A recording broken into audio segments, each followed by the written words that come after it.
All right, the time is 6 o'clock, so let's kick off this last business meeting of 2024. Roll call, please. Member Stanton, Finally here?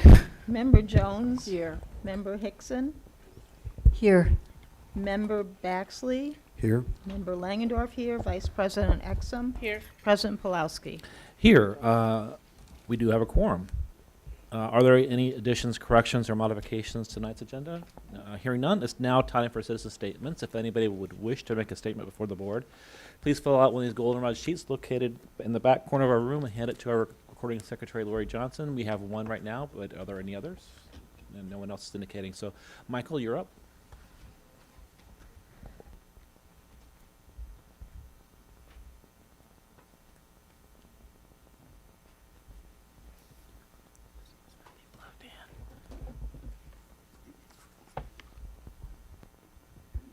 Good evening, board. Oh, sorry. Good evening. Can everybody hear me? Okay. It's good to see everyone again. I know it's been so long since I've been with you all, but I'm back for the next 5 minutes, so go ahead and get started. So, as you all know, I'm very big on highlighting positive things that we see because in a world that's full of negativity, we have to take time to acknowledge those small positive moments, no matter how small it is. So I wanted to take the time to do that. So last week, something stood out to me, and I felt the need to come before you to share it. During lunchtime at a local youth enrichment center, where I work as an activity leader, I had the opportunity to speak with a young black male, a first grader, who completely blew me away with his unexpected excitement and knowledge. When I saw him, I said, "What's up, man?" Because that's our relationship. He was like, "Man, what's up, Mr. Michael?" Because this is our relationship, right? We're excited to see each other. Now, when I asked him, "What did you learn today?" His eyes just lit up, and he was so excited to say, "Man, Mr. Michael, I learned about." He was just so excited to say, "Man, Mr. Michael, I learned about ancient civilizations." Now, I'm going to go back. This is a first grader, okay? I don't know about y'all, but I didn't say the word civilization until I was in 6th grade, okay? So, but here he is, a first grader, saying, "I learned about ancient civilizations today." And please note that I was expecting, I learned maybe a sight word, maybe 2 plus 2. No, ancient civilizations. So I followed up, and I'm like, okay, I got to make sure he knows what he's talking about. I said, "Which civilization was your favorite?" He said, "Ancient Egypt."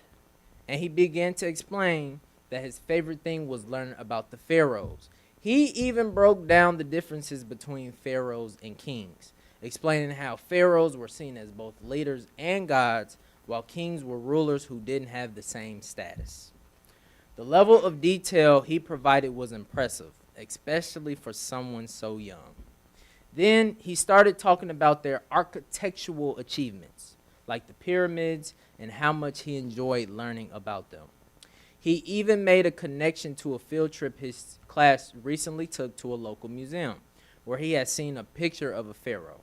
He told me how that moment stuck with him and how learning about it in class made everything come together. This wasn't just a young student restating facts. This was a moment of genuine engagement and excitement, where his learning extended beyond the classroom into the real world. This enthusiasm and detailed understanding didn't happen by chance. His teacher is effectively following through with the new CKLA Amplify curriculum, and it's making a significant impact. Here he is, a first grader, not only so knowledgeable, but also connecting his learning to experiences outside the classroom and sharing it with pride. That says so much about the power of a well-structured curriculum combined with dedicated instruction. This moment reminded me of what's possible when education is done right. This young boy's passion and knowledge came from an environment where learning is engaging, relatable, and empowering. It wasn't just about memorizing facts. It was about seeing himself in the material and being inspired to learn more. This is the kind of impact we should aim for in every classroom, teaching that not only informs, but uplifts and empowers our students. Moments like this show us the transformative power of education. When students, teachers, and effective resources like CKLA Amplify and culturally relevant instruction come together. Thank you to all of the educators who make that possible every day. Thank you. Thank you so much, Michael. One last call for citizen statements. All right, thank you very much. Now we'll move on to, there is no call for an executive session after tonight's meeting. Now we can do accommodations and recognitions. So we have, we're going to acknowledge and recognize our new National Board Certified teacher and the teachers who had done renewal. So Cheyenne? Come forward if you want. Yeah, Yeah, come come on. Yeah. especially if you're bringing a baby. So Cheyenne Warmer Neal achieved the status of National Board Certified Teacher, and Bridget. Oh, I was and- going to just say she is a family consumer science teacher at UHS. This involves hours upon hours upon hours of hard work and professional development that happens outside of the already busy life as a teacher. So we're Years and years. years and years, more than hours. Yeah, it's a tremendous amount of work, and this is just a small bit of our recognition for everything you put in and everything you give back to the district. So thank you very much. Yay. And Cheyenne will receive a plaque that will hang outside her classroom. The facilities folks will hang it up. And she'll also receive an additional stipend, which I'm sure her family will appreciate, in her paycheck moving forward. The board and the district are very committed to maintaining that stipend for our nationally board certified teachers. So thank you. Thank you. Yeah. So congratulations, Congratulations. Cheyenne. I know it was a lot of work. Also, we'd like also to recognize Bridget Maloney at Neal and Elizabeth Smith Andre at Yankee Ridge Multicultural for successfully renewing their national board certification, which is also a lot of A work. lot of work. And congratulations to the following UHS students who have been selected to participate in the 2025 Illinois Music Education All-State ILMEA Festival in Peoria in January 29th to February 1st. In choir, J.J. Lee. In orchestra, Grace Cody, Colin Guth, Elenia Lee, and Alex Tartakovsky. Future Music Educators Seminar, Kara Moten and Declan O'Connor. Is there a motion to approve tonight's agenda? So moved. Second. Been moved and seconded. All in favor, say aye. Any opposed? We do have a public hearing tonight on the estimated tax levy. This is in compliance with state tax law that the taxing body who puts out a levy has to have a public hearing on the matter. So I will now officially open the floor for any public citizen who wishes to come forward and just ask the board questions about the tax levy. Calling once. Calling twice. Public hearing is closed. Student ambassador support. I know you guys were busy with finals this week, so I don't know if you got a slideshow together or not. We don't have a slideshow made or anything. There's like nothing really to report. I just wanted to touch base. So I haven't been here in a while, so nice to see you guys again. But I did make a report, I think it was like last meeting or the meeting before that, about the bathroom situation at UHS. I think Sidlali brought that up. I just wanted to like touch base and see what you guys said about that, because I didn't ask too many questions. I was really busy that week, so I wasn't very focused on that.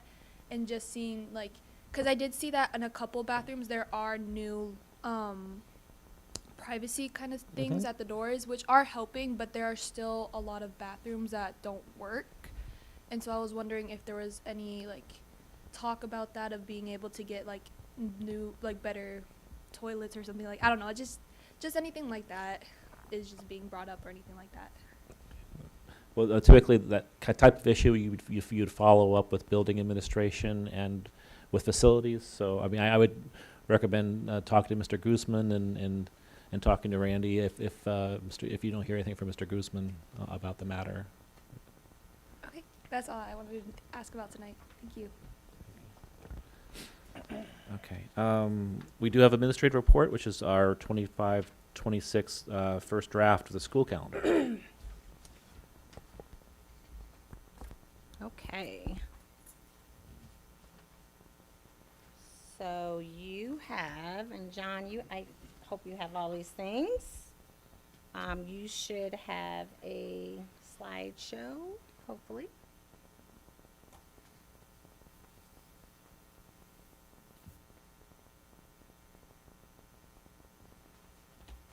Okay. So while he's doing that, I don't see my copy of the slideshow. Is it up here? Okay. I will send it to you.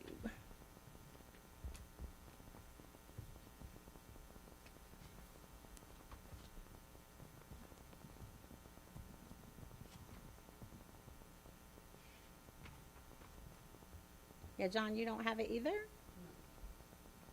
Okay.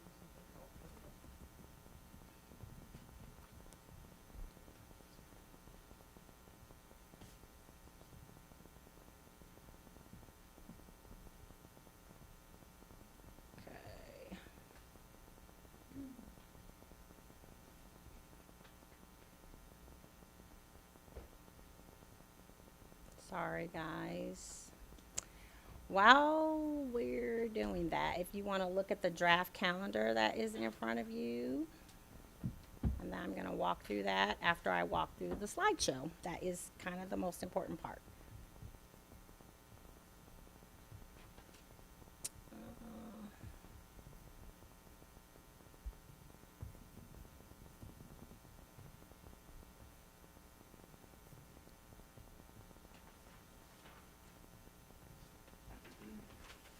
Okay, so board, did you guys get the slideshow? I sent it to you guys at 12:01. Yes. Okay, so I will re-forward it to. So Lori, yep, I sent it to team. So I will resend it to Lori. Yes, it was you. You received it with that 25-26, and then there was a calendar committee update document in there. Yeah. So it's a PDF document. John, you should have it too. It was called the calendar committee update. It was a PDF. But I will resend it.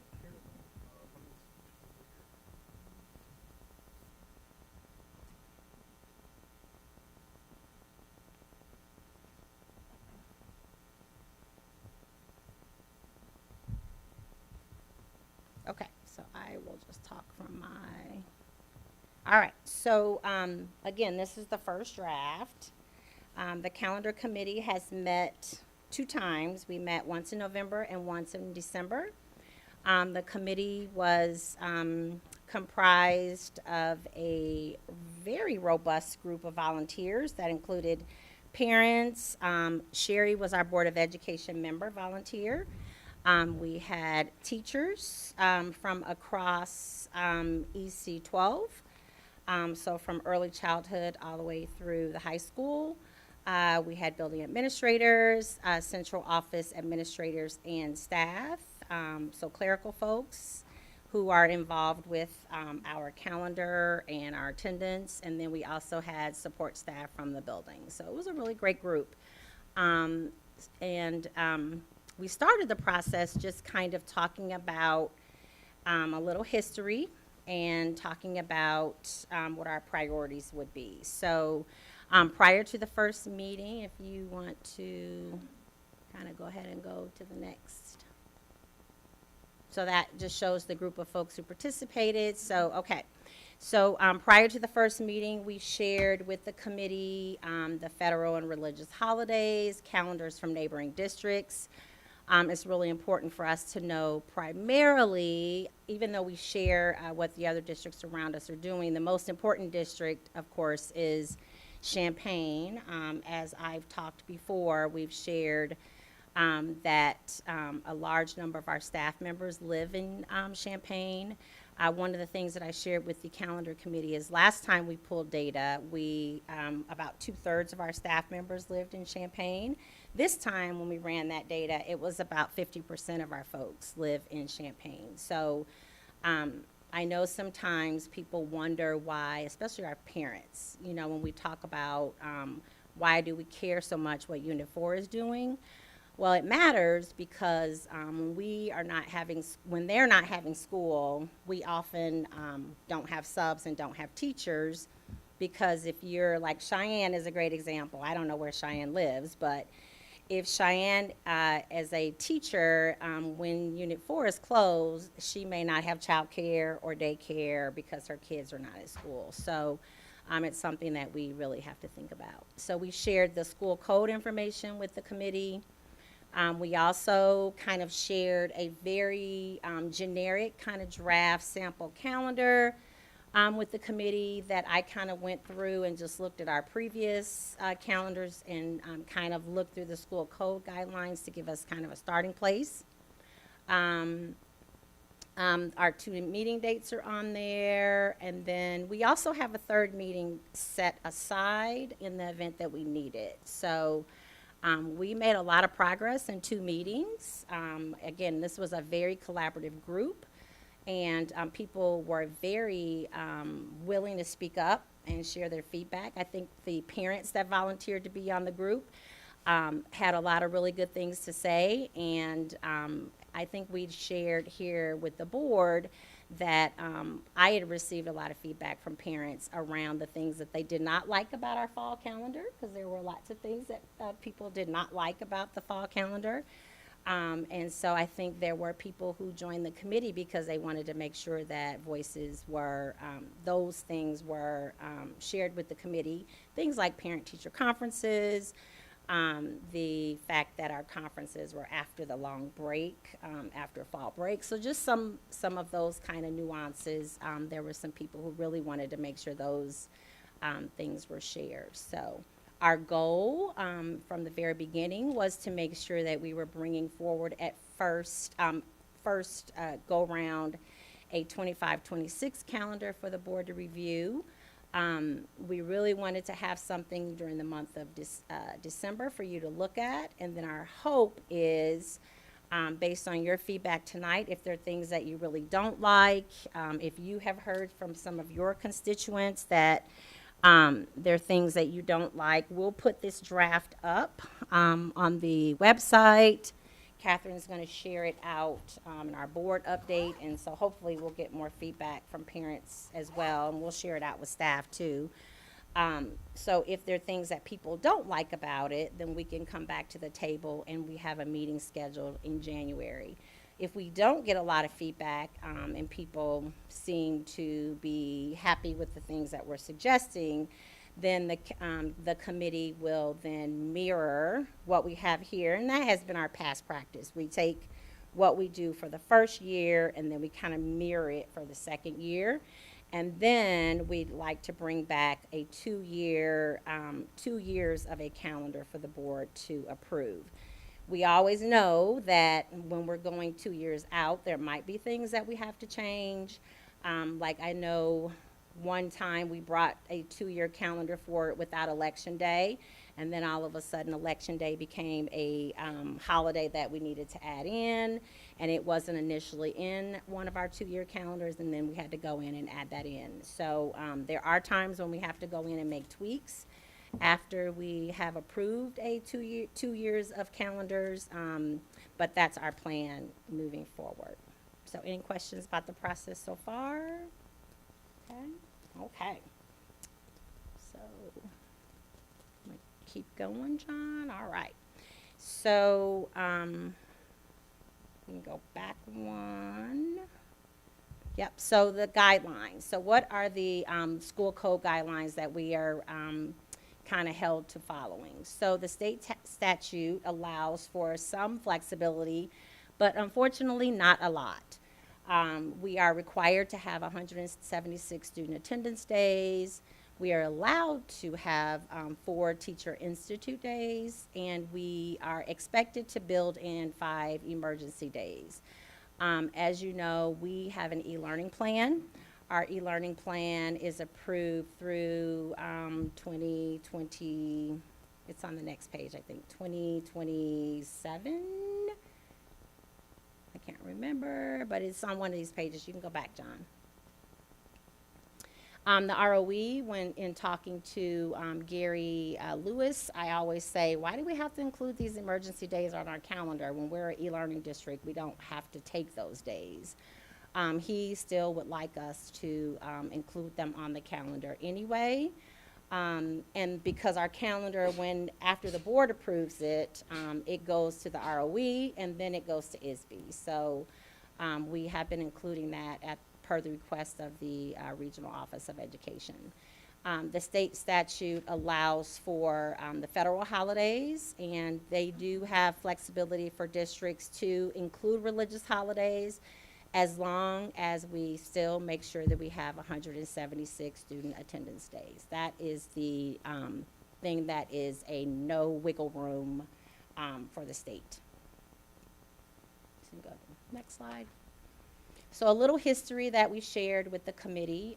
Board members who have been around for a while will remember some of these things. Newer board members, I thought this might be good history for you to have as well. So student-led conferences started in the 2020-2021 school year.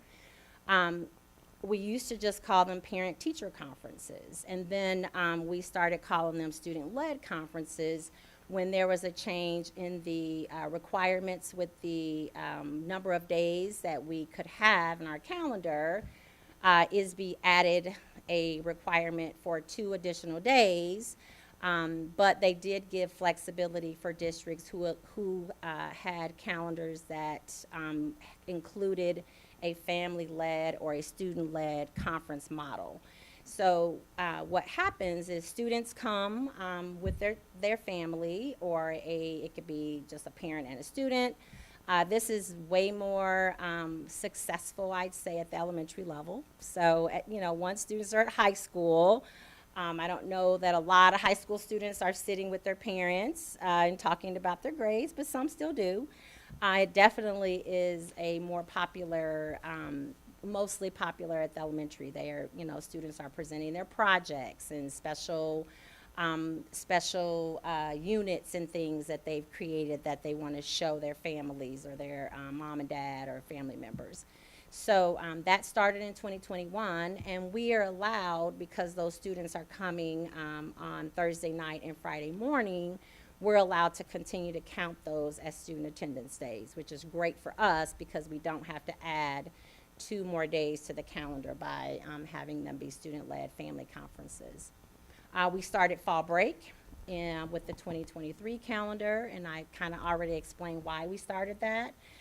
It wasn't something that we came up with as a district. It was actually something that Unit 4 started. That was the year that Unit 4 decided to go away from the balanced calendar, and as a way to continue to honor the original model of balanced calendars, they kept that week off for those families. And so that trickled down to us because, again, when Unit 4 takes off significant breaks like that, it really impacts us and our ability to be able to have, for our teachers who need to take off to take care of their children, and our ability to have subs. So we started fall break, and our folks actually love it. So just as a point of note for the committee, so there was a rumor going around right before our committee started that Unit 4 was talking about getting rid of fall break. And so everyone was saying, is this true? Is this true? And we were like, we don't know. And so I did talk to a couple people, and as of right now, we have their 25-26 calendar, but they haven't approved their 26-27 calendar. So as of right now, they have fall break in the 25-26 calendar, and our committee is intending to include fall break. As you'll see, we have it in, and we will probably include it for 26-27, but we have a backup plan in the event something changes with Unit 4, but I haven't talked to anyone in Unit 4 who's told me that that is a real thing, that they are going away from it. So as of right now, I don't know that that is really going to be happening. The first day of school changed in 2023 as well. So prior to 2023, we never started school before August 16th. It was just something we never did, and that was a hard, fast rule for Carol Baker. So Carol Baker never said, she always said, we cannot do this. And it was mostly a insurance issue. So anytime when you're starting new hiring and new employees at that time, and it still happens actually, our new hires start their insurance, and their insurance would kick in if we started school prior to August 15th. And we would have to pay basically the whole month of insurance for them. And so every year, this would be a different amount of money. So in some years, depending on how many new hires we had, it might be $7,000 or $8,000. In some years, it might be $10,000 or $12,000. So it was always something we just didn't do.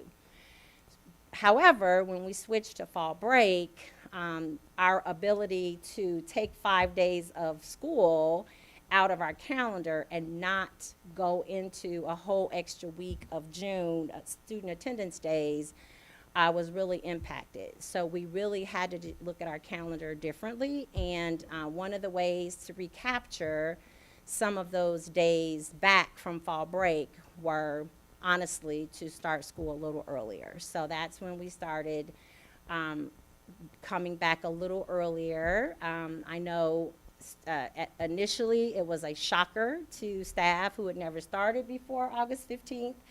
I think people are a little used to it now. We've done it now a couple years. But when we first started it, it was kind of like, what do you mean we have to go back before the 15th? But I think now we're doing it. This year we had a change in our Fall and Winter Institute model. So we've talked about that quite a bit, so I don't think I need to go into that a lot. But the main reason for that change was really with all the new curriculum and new things that we were doing in the district this year, we really wanted to front load as much of our professional development for our teachers as we possibly could. And waiting till February just seemed really late. And so I think our staff really appreciated having professional development much earlier this year. So that was something that we had positive feedback about. Historically, one of the goals from the board, and I think administration, one of my goals as superintendent and even prior as a principal, I always appreciated having 5-day weeks as much as we possibly could. I know it's typically it's harder and harder with the federal holidays. I know we looked at some of our religious holidays this time, but it is hard to maintain 5-day weeks. We try to do it whenever we can. So I think one of the things that you look at when you're looking at a calendar is if you have to disturb 1 or 2 weeks, is it better to disturb 2 weeks together so then you can have 2 5-day weeks, at least of quality teaching and instruction in a month. So those are some of the things that we talk about on a calendar. We also talk a lot about trying to balance the instructional days in a semester. This is more important at the secondary level than it is more so at middle school level. It's definitely important at the high school level when you're talking about courses instead of just, regular classes, when they're delivering really specific content level at high school classes. Now, second semester, we do have more days in second semester than we have before this year, last year, and we kind of have to now because of testing. So going to ACT, the ACT test takes more time. AP testing is a significant amount of time at the high school. Access testing for our multilingual learners is a significant amount of time lost of instruction in the second semester. So our access students are testing for weeks. And so having those extra days in the second semester, it does seem a little off balance when you look at the days at the back of the count, when you look at it on the back. But it does balance out when you think about the number of days students spend testing and not receiving their teaching and instructional days, second semester. And then really trying to think about community events and balancing spring and winter breaks is something that we always try to do as part of our calendar committee history. So, John. Other things that we look at, graduation, homecoming, and also thinking about the transition for the beginning of the school year for our early childhood students, our kindergarten, sixth graders, ninth graders has been something we've traditionally talked about. There's the e-learning plan information. So we were approved in 2023 for 3 years. So we're going to be up for renewal again in the 26-27 school year. Our goal has been previously to end around Memorial Day.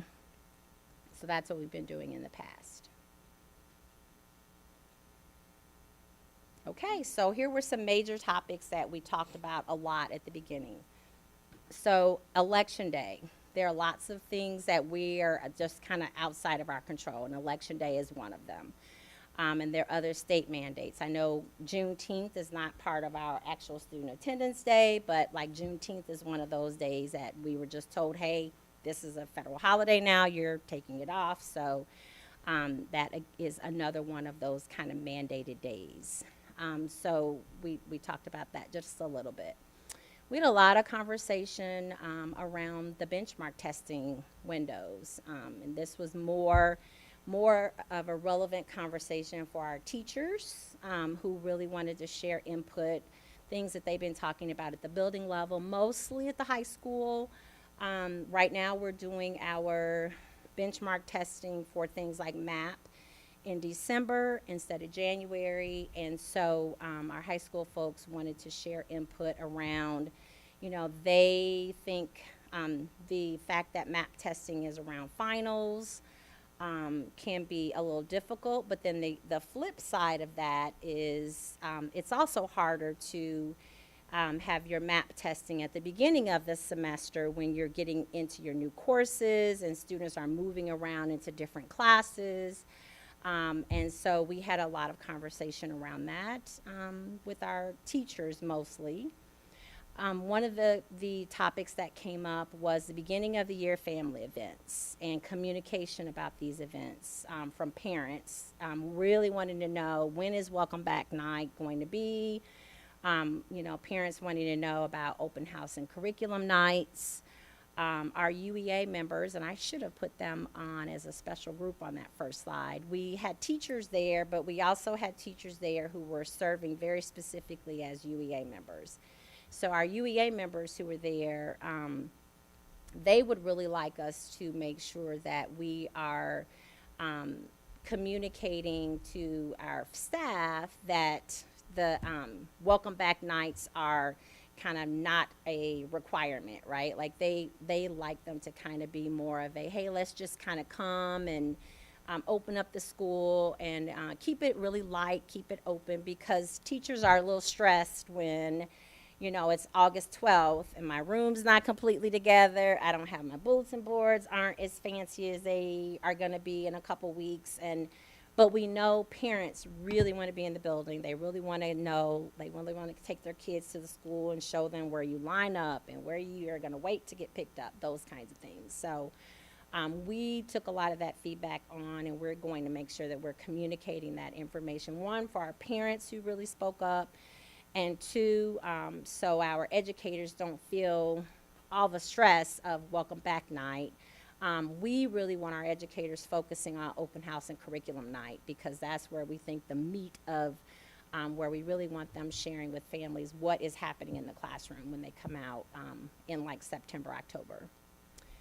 We talked a lot about fall break and really making sure that we are honoring the work of our ESPs, because they're not paid for that time, but trying to make sure that we're messaging that ahead of time so our staff members can plan ahead, knowing that they're not going to be paid for that week, and communicating that so they're really aware and can manage and save money as they need to with the pay calendar.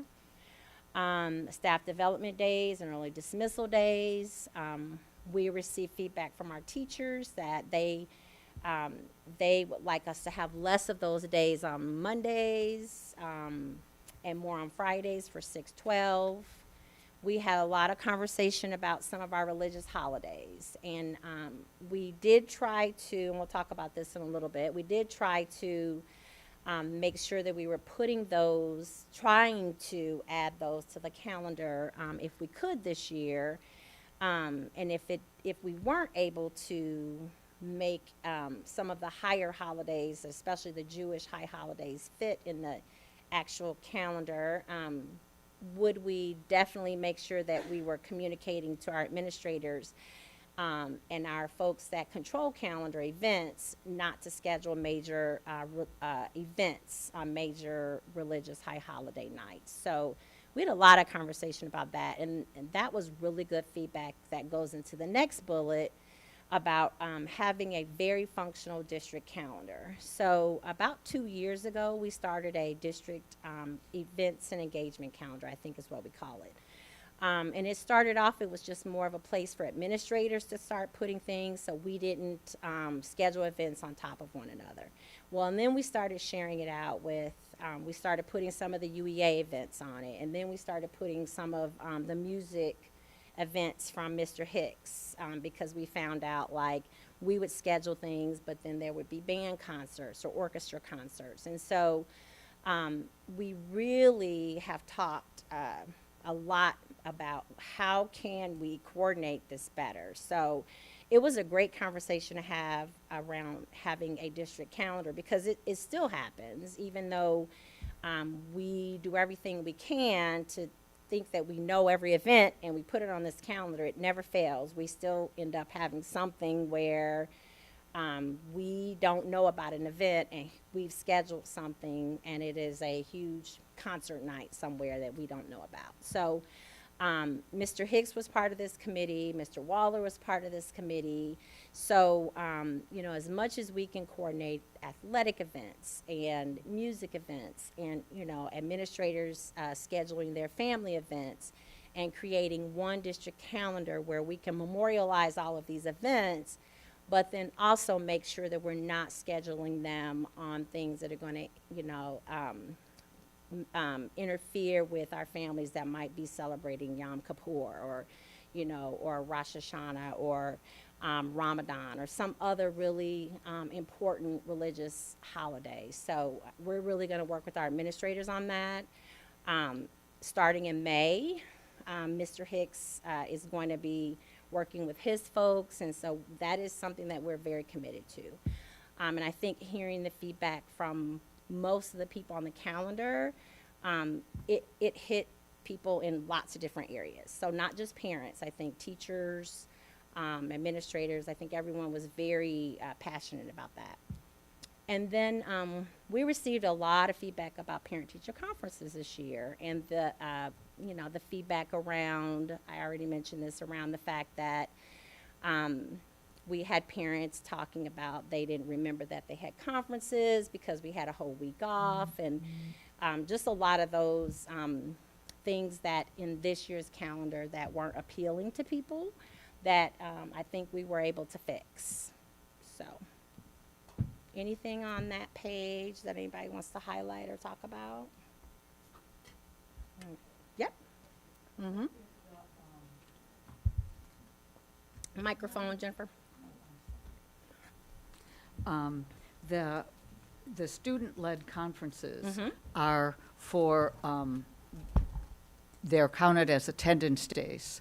So Yes. do we take attendance Yes. for those? So if the parents and the child don't come to the conference, they're marked as an absence? No, we don't take attendance in that way, no. So what we do is we have, oh, that's a very good question, Jennifer. I'm glad you asked that. So we count it as a student attendance day in that the secretaries collect attendance for who attended. So they give an attendance sheet to every teacher. Every teacher writes down who attended the conference, if it was a parent, and which students came. So they go through and mark how many students attended. So we mark how many students came that day. We don't mark who they were. We just collect a general number of how many students attended. So they don't get marked absent if they didn't come with their parent. That is a very good question. I'm glad you asked that. Yes. So we are able to count it because we have a large number of students who do come.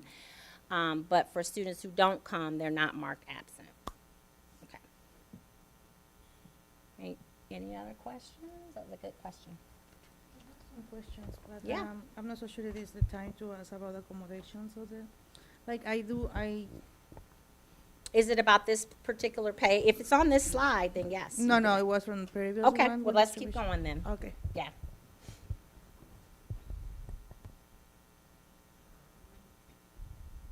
What did you say? Is that the end? All right, so is there not another one? Okay, perfect. So let's jump into the calendar. So I'm going to walk through it very quickly and just highlight the differences. So one big difference you'll see right away is, I don't know if you can pull that up, John, not that one, our regular format one.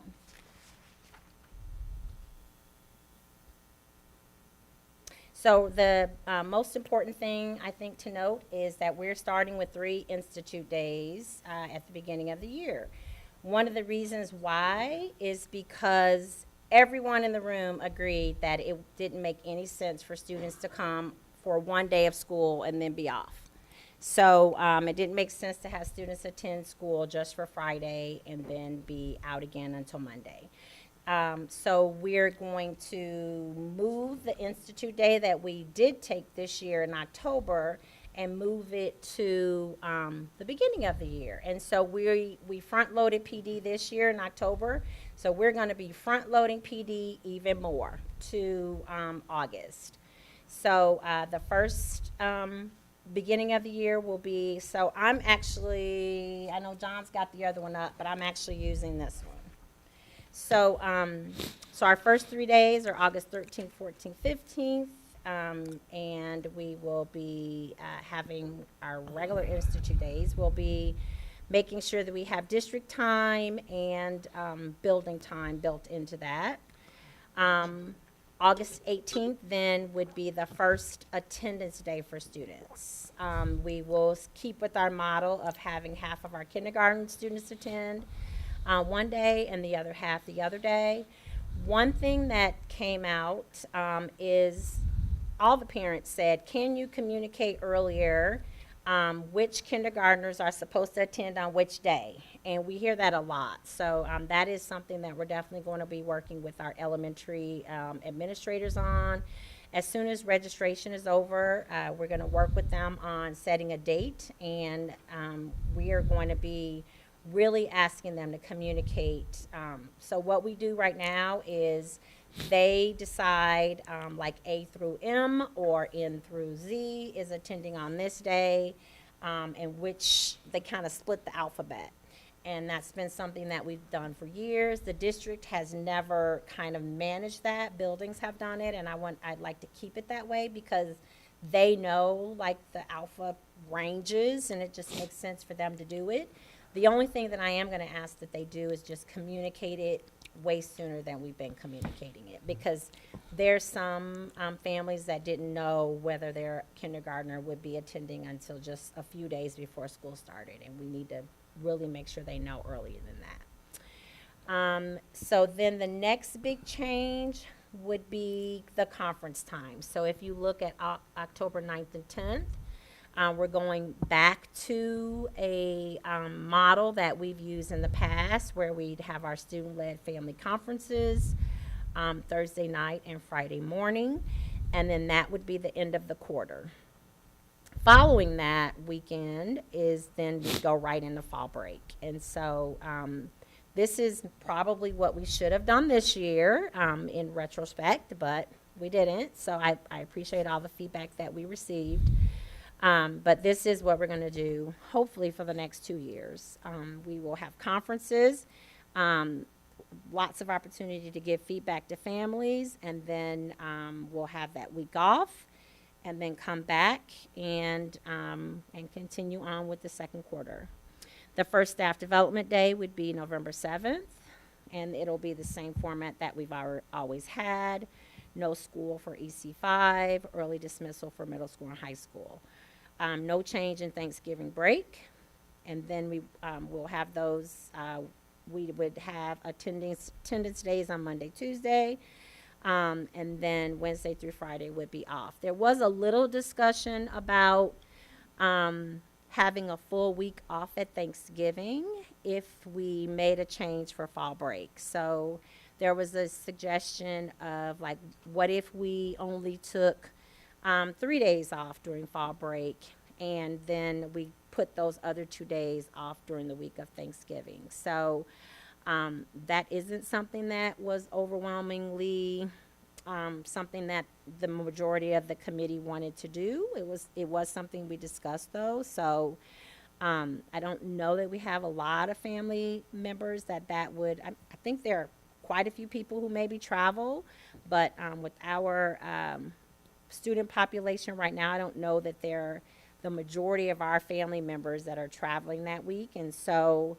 I mean the week of Thanksgiving. So we felt it was better to give everyone the full break and not be scrambling, trying to have school for 2 days and making sure that we were able to cover classrooms during 2 days of fall break and just continue on with keeping our current Thanksgiving break model. This year did not, I know Angie had to leave a little bit early, but this year I didn't feel like it was as significantly an issue as it has been in the past. That first year we came back from COVID, that Monday and Tuesday were really difficult days. I think everyone was subbing. Like I was in buildings, like we were all helping. It was all hands on deck that Monday and Tuesday before Thanksgiving. But this year, I mean, of course we had subs, but it wasn't unmanageable. So I think we're just going to kind of continue what we've been doing. December would be very similar to nothing different there. The break the end of second quarter would be December 18th, that Thursday. And then our Institute Day and the end of second quarter and first semester would be that Friday. Winter break would be the same, a 2-week winter break. We'd come back and have a school January 5th.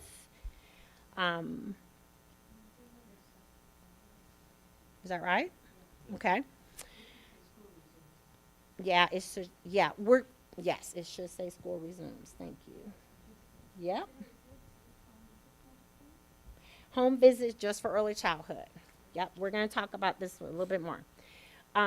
We talked quite a bit about the January Staff Development Day. This is one of those examples of, is it better to just kind of put two things together and try to have a couple 5-day weeks? And we decided, yes, we're going to put the Friday Staff Development Day with the Martin Luther King weekend.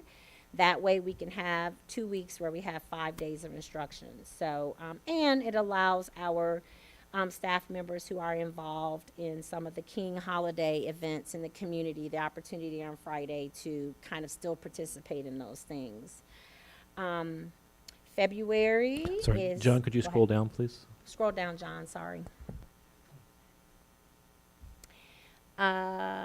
February would be Staff Development Day, and that is the Friday that we typically would have Winter Institute in other years. So we paired that again with President's Day. Same idea, that putting a Staff Development Day with a weekend where we're already going to not have school allows us to have 2 additional weeks where we can have 5 days of instruction. And then we kept our student-led parent-teacher conference model paired there with spring break. And we'll have our parent-teacher conferences go into spring break. And then we come back from spring break, have spring holiday, Staff Development Day, and Memorial Day. We intentionally moved Staff Development Day to later in the year, that April one, because we're trying to put it as late as we could in the year, so we have as much data as we possibly can to make some end of the year database decisions. So this will be into a full year of our strategic plan and another year of really good school improvement planning data. Years ago, we had a half-day in-service in May where we would do a lot of end-of-the-year planning. But it is really difficult to do that now with the way the end-of-the-year schedule works. So we put it as far as we could in April to give us as much data as we could possibly get to give the school some time to really have some real end-of-the-year discussions about their data. And that is basically it. So why do you have this really bright, colorful calendar here? So one of the things that we talked about is we would like to change our format a little bit. This has been our format for several years, the one that I was just reading from, but it doesn't give us enough space to really share enough information. So we have tried really hard to choose our language very carefully about what we put here, but I don't care how we phrase it or what we say, it doesn't matter. It still confuses some people. So the way we have had it this year, we thought we were very clear about how, what days were no EC days, but it doesn't matter. We still have people who call us every time the early childhood folks are out of school. We have dips in our attendance because we have people that think that means there's no school for everyone. Or we have people who call central office and say, is there school today? I see there's no school on the calendar. And we say, no, that's just for early childhood. Yes, there's school today at your school. So we really wanted to move into something a little more modern, a little more just updated. And so on the committee, we had a folder where we just collected all kinds of calendars. We told people, go out, go to your old district, go to somewhere you used to live, find a calendar that you really love, and we put them in this folder, and we just compared different things that we liked about different calendars. And then Catherine took all the things that we liked, and then at our last meeting, we put several samples up, and we said, okay, what are the things that we like about different calendars? And we took them all, and we put them into one that had all the things that we liked about it. So this is the result of that. So on the left, you see basically our whole year on one, and on the left, the whole year in view. But then on the right, we actually are able to kind of still point out some of these really important things and really break it up so people know what's happening. So it's very clear now if you look early childhood school. So if I go to early childhood, if I'm an early childhood parent, I know that only applies to me. But if you have a kid at King School or Leo, you know that doesn't apply to you. So that we thought that would be really helpful.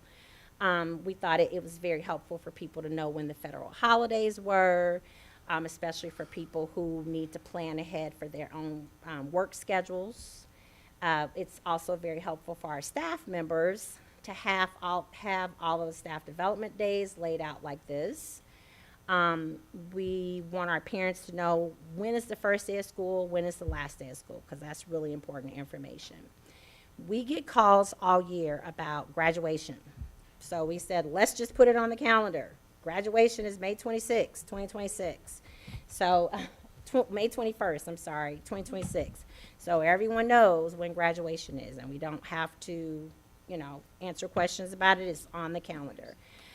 We also thought it would be helpful information for people to know when the offices were open, like when can I call the school office?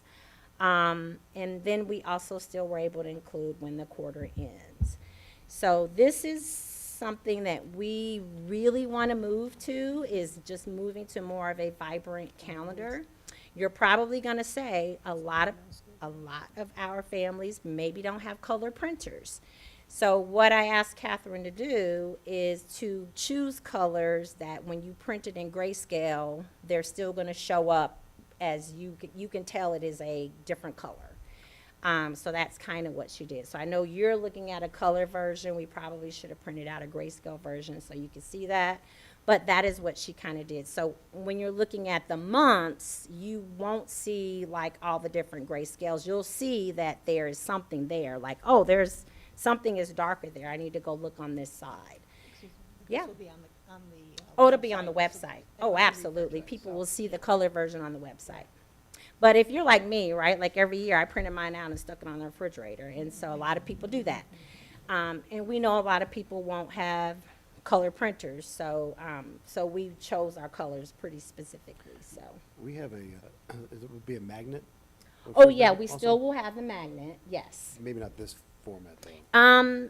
We changed the magnet up a little bit this year, but I think we can probably get a lot of this information on the magnet. So we still will do the magnets. I like this format, just. I do you know, too. Visually, Thank it's you, a little bit Ben. easier. to- Yes. Yeah. Way better. Yeah. Thank you. No, Sit, thank you. Lolly. So what were your questions? Yeah, my question was, second. I know you guys have worked really hard, and I'm glad that parents, teachers, and staff were involved on this design, but I'm still seeing as a parent and as a not teacher, I'm glad that the teachers and the staff have opportunities to have a break, but it really hurts the people who is not part of the school, either in Champaign and Urbana, because while we had several weeks with the kids at home. Oh, are and you talking about false break? fall and March. I mean, December, I know a lot of people get breaks naturally, but fall and spring break kind of hurts them. And I can see that you guys did a good job trying to separate things. But the teachers' conference in October, 9 and 10, and then we have the whole week off. So I forgot to say this, and it was really important, and I'm kind of kicking myself that I didn't say it the first time. So one of the parents on our committee, her name is Katie Bickers. She works for the Park District, and one of the things that we're going to do is partner with the Park District to try to offer schools out activities during fall break this year. So this past year and years past, we haven't had like full day fall break activities because if our ASCCP people are running fall break, then guess what? They don't get a break because they're working all day every day. And so in order to still give them the same break that everyone else gets, we were hoping to partner with the Park District. Katie, as a parent on our committee, said that she will kind of help lead that and work with the Park District and work with us to, and now that we have the Health and Wellness Center right there by Dr. Williams School, that we can advertise that and work with parents to have families utilize the Health and Wellness Center, hopefully. Now, I know Tim Bartlett's going to be like, what? We didn't say we were going to do that. But Katie's going to work with us, and we're going to try to really partner with the Park District for years coming up, especially for next year. That'll be the first time to really plan some schools out. It may not be full day to start, I don't know, but what their capacity might be. But our hope would be, even if they could do 4 of the 5 days, have activities and things that the parents could sign up for, and Park District staff would basically run it.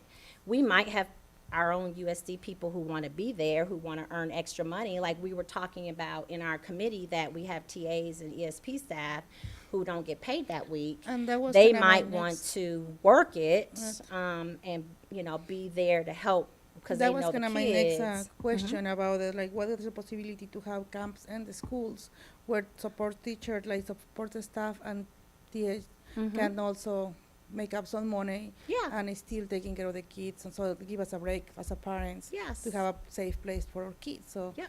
that will be something that the district might would like to work on. Yeah, so we're gonna work for on that for fall break, yes. Okay. It would be hard to do that for spring break because a lot of our staff travel and do things and plan things for spring Right. break. But we definitely, want to try to do something like that for fall break. And for the student lead conference, there is a way that to change it for, like, for example, in October, have it in September, since in September we don't have a lot of missed schools, so it's easy to accommodate that. So- Same with March, maybe move it to February or to April, that we don't have a lot of schools.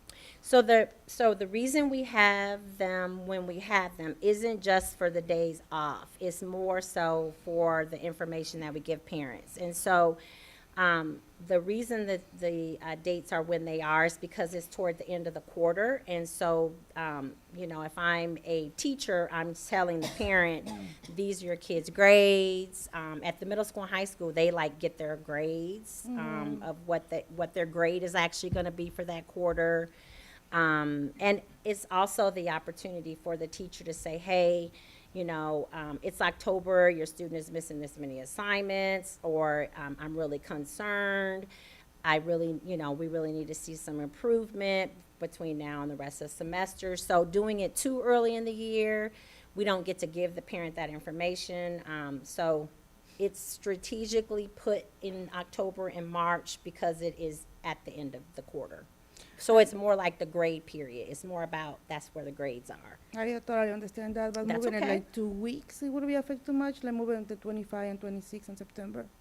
Yeah, I mean, it does make a big difference in terms of the marking period for the grades.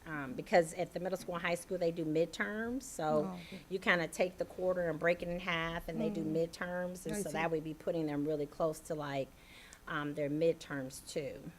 I see. So, yeah. Well, Those are good questions, though. Yeah. all right, thank you. Mm-hmm. Yeah. I I have some questions because I Yes. didn't understand some of the stuff. So if the parent-teacher conferences now are Thursday at 4 o'clock, like we used to do them, Mm-hmm. so that is a school day for kids. So it's not it's not just the 4 to 8. It's the 4 to 8 plus the 8 to 11. So it's pairing what they do at night and the next day counts as one day. So the evening hours on Thursday plus the morning hours on Friday counts as one school day. Oh, right, I know. Yep, yep. But from 8:15 to 3, we still have school on Oh, Thursday. we still have school. Yeah. Yes. That was my question. Oh, yes. Okay. And yes. Because it's marked in red, so you might think that it was. Oh, yes. But if we use the other calendar, Right, which right. is our whole, Right, yes. right. Yes, And yes. then when the early childhood has Portfolio Day on October 3rd, Mm-hmm. do they also have parent-teacher conferences on the 9th and 10th? Yes, so Okay. their grant requires they are required to have 5 or 6 days where they have to have so many home visit days, and they have to have so many portfolio writing days, and they can do 5 or 6. They did 6 this year, but they felt like they didn't need 6. They didn't need 3 and 3, so they scaled back to 5. So yes, they take all the other days with us. And I think this is an improvement. I mean, I know I sent you a letter Oh, about the yes. school calendar. No, and I I don't know if you appreciate shared the it with the feedback. committee. Yes. But I think this is improvement. As a teacher, October was really your best teaching learning time because it was an extended time of instruction. There wasn't a lot of distraction. And so I would really encourage you. I understand that if Champaign has, Yes. I understand that. But if that could be changed, if you talk to them and they're even thinking about it, I think it would be a good idea to change it. I'll be honest. I don't think I think that we're losing really solid instruction time at that time of the year. And I know in my letter, I had said it'd be nice if we were gonna have days off to have them around the high holy days. Yes. And, I know they switch around. Yes, that's I mean, what's they're not hard. always at the same, it's not like Christmas is the 25th and you Yes. can count on it. And so one thing I didn't Right. say is that although they didn't fit, and you bring up a Right. good point, right? Like, because they move, it's hard to take off a day on a Thursday Right, and bring right. kids back on like a Friday. So it didn't work for 25, 26. And I know, Sherry, you weren't able to be at our second meeting because of of your family emergency. But for 26, 27, one of them will work, and we said 100% we are going to take, I think it was it falls on a Monday, and I believe, I can't remember, I don't have my folder with me. But that makes sense, right? To, you know, Right. have a weekend and then observe a high holy day on a Monday instead of taking a day off on a Thursday. So, But we have more 5-day weeks here. And you're Yes, right, having the Friday, absolutely. Monday, Yes. it's 4-day weeks. right. Is the And next pairing best, the two the next 4-day best weeks thing. together. Absolutely. Yeah, Yes. okay, great. I think Yes. it's an Which one improvement. was it? I just want to respond to something that you said too, because I was under the impression that it also came, the fall holiday also came from the negotiations with teachers as far as wanting a little break in between Oh, as fall well, break. and it was more Yeah. difficult to get to the end of the semester without that break, and I thought Yeah. that was the impetus that That's that made another it. yeah, that's another important reason. And I was going to say that in response to your point about the October being a really impactful month. I would have I do agree with you. However, in the last couple years, with the intensity of the needs of our students with mental health and SEL and behavioral and academics, by October, everyone is just the stress, just the intensity of what we have to do day to day as educators is very different. And so by mid-October, everyone is thankful for a break. So, so I do think it is a little different than it used to be, because you're right, I agree with you. October did used to be a really, really impactful month in terms of instruction, because there weren't a lot of days off school. And, yep. Like, it doesn't seem the effort. For example, they start on the 29th and then 18th, and then they have the whole month of September. I'm assuming the first 3 weeks for the students and teachers adaptation. Then the second two, the third and the fourth week is starting to follow rules and expectations, and then by the first week or second week of October, you only are 3 days in school, and then you come back again. It doesn't seem like backwards that the kids finally start getting it, the expectations, and then you go to for 1 week break, and then you come back to reset again, and you have 2 weeks in October, 3 weeks in November. You go to Thanksgiving, and again you come back in December. So for me, it seems like the kids are coming, and then you stop 1 week, whole week rest, and then come back. I don't know how that works. I mean, I was a teacher assistant. We didn't have that fall break. And yes, it seems like, oh my gosh, it's taking forever for Thanksgiving. But in the end of October, we start seeing that the kids finally are getting it. And it was hard coming back for Thanksgiving, because we were like, kids finally are following expectations. We are finally learning, and then break. Yeah. So I'm not so Yeah. sure.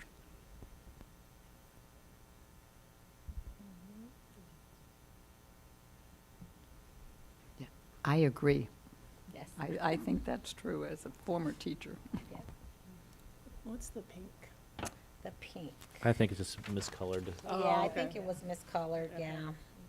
I think it's also supposed to be red, yeah. Now, I mean, I've been looking at calendars for going on 14 years now.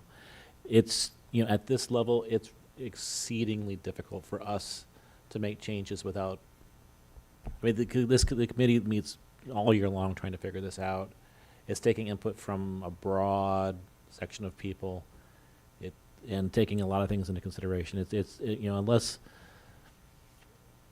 we come up with something that we can really justify a change, I'm in favor of accepting the committee's recommendation.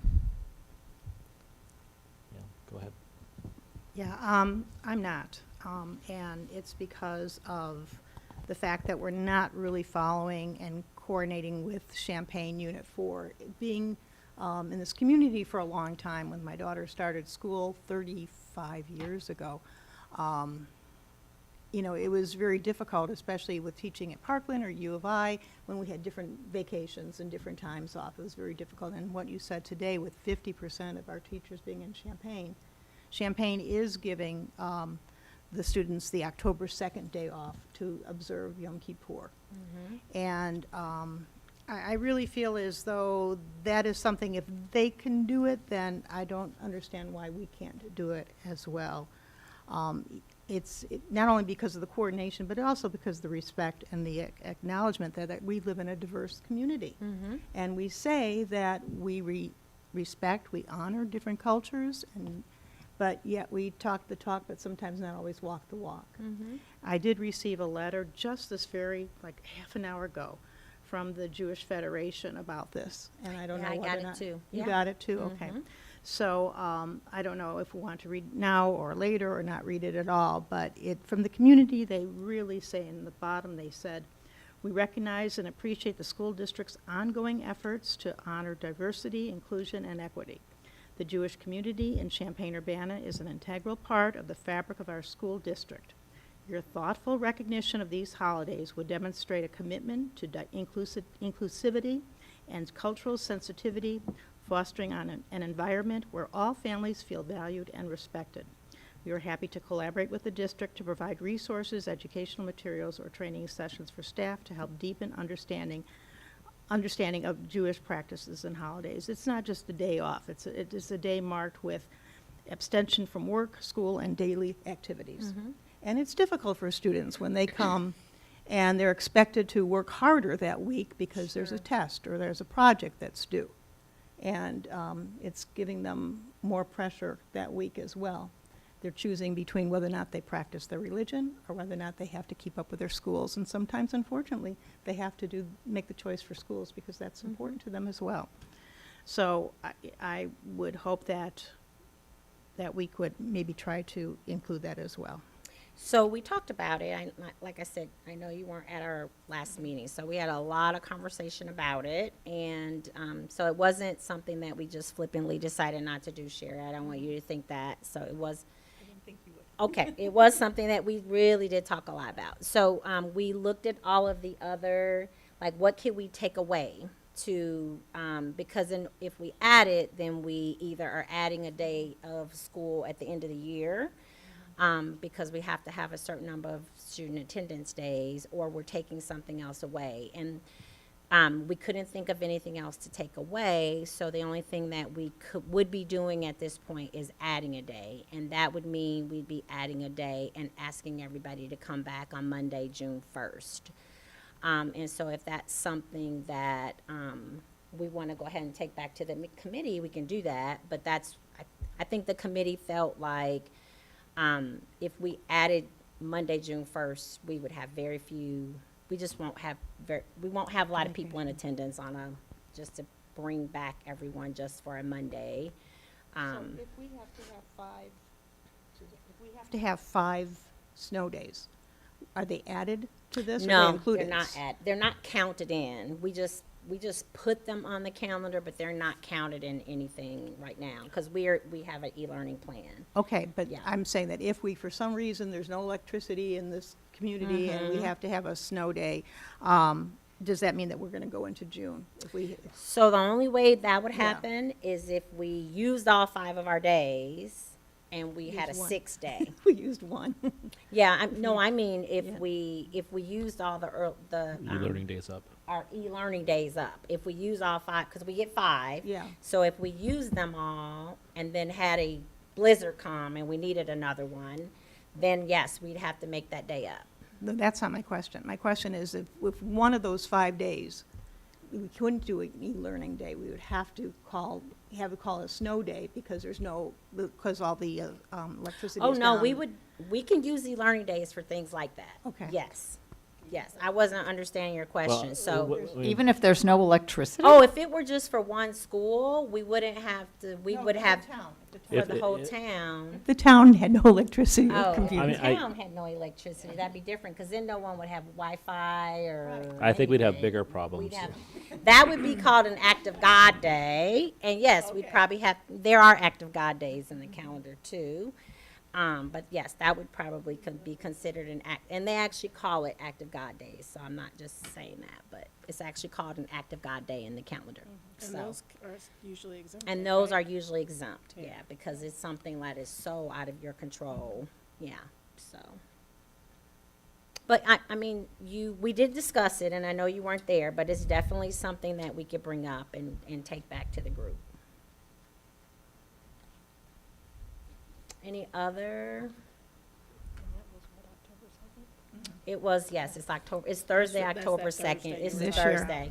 Yeah, and And- that's what was hard, right? Taking the Yeah. Thursday off. But yes, we did talk about it. Anything else? Okay. Thank you, everybody. Yeah. Okay, we do have a set of action items tonight on our consent agenda. First up is 11.1, our minutes from the November 19th business meeting, the November 20th special meeting, and the December 3rd study session. 11.2 are our bills and checks. Education fund bills for $1.177 million. Operation maintenance fund bills for $243,000. Transportation fund bills for $349,000. Working cash bonds for $1.4 million. School facility occupancy tax for $84,000. Tort for $49,000. Payroll and benefits for $4.8 million.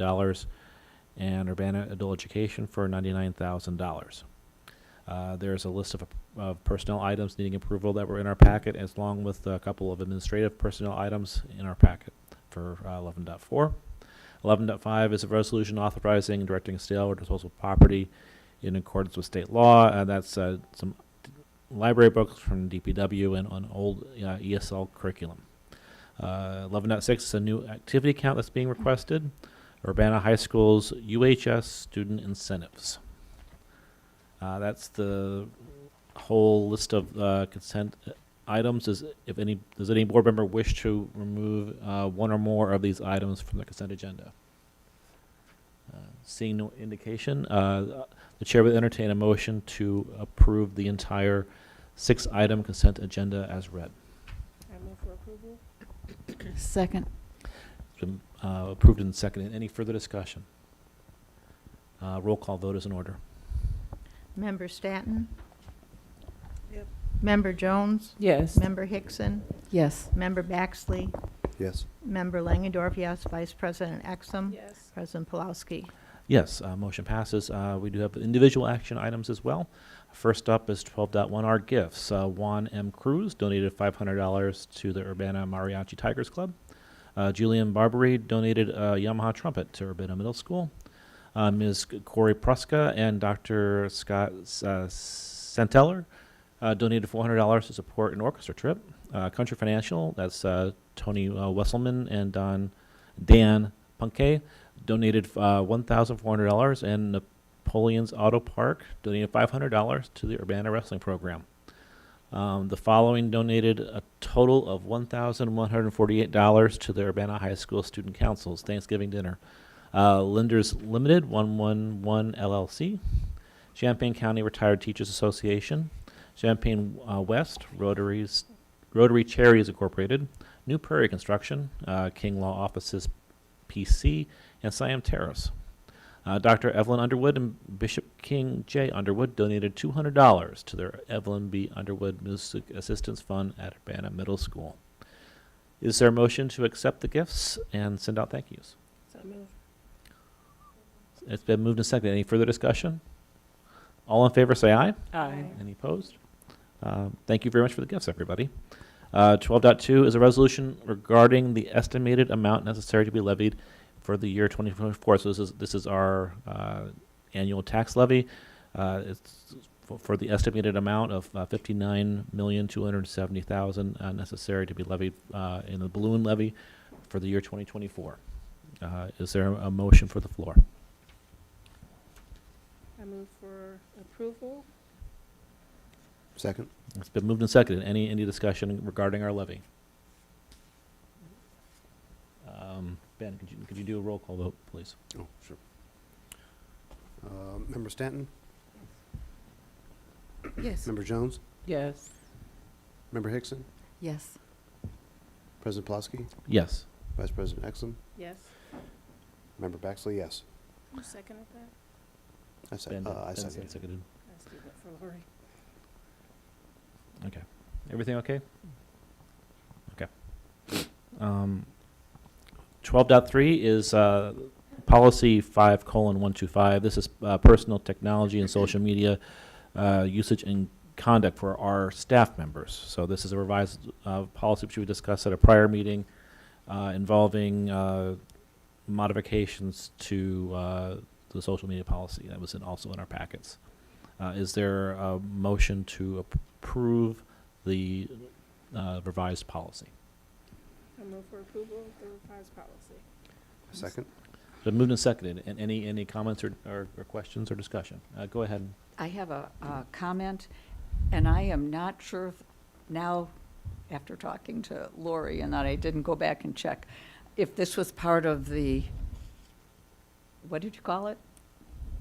Anyway, I'm not sure if it was part of the policy or the other thing that, Policy or procedure, you mean? the procedure. This is definitely policy. Okay, but there was a sentence in there that I thought, it said, this photo release form does not apply to photographs taken during extracurricular activities. Students who attend extracurricular activities forfeit their rights to retain authority over the publication of photos taken.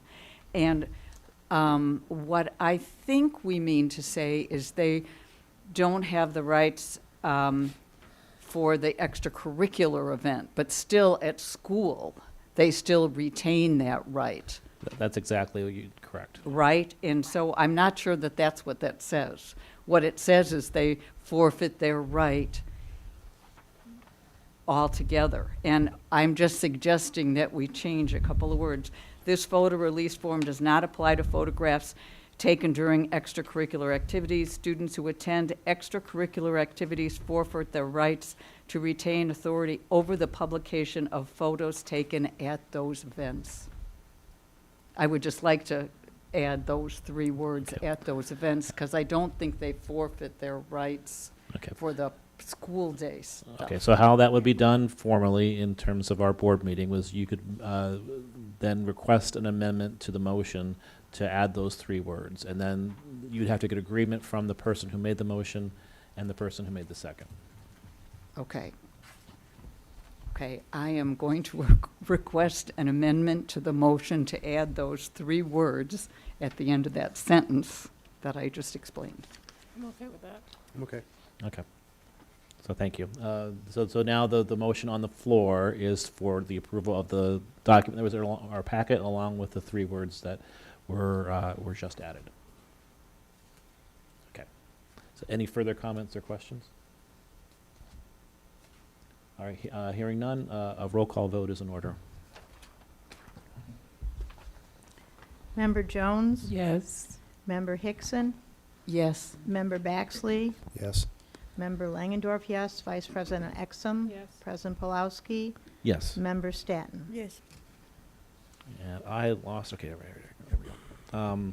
We're now up to 12.4, policy 2.230, public participation at board meetings and petitions to the board. Is there a motion for the floor? Move for approval. Second. It's been moved and seconded. This is now the time for questions, comments, or discussion.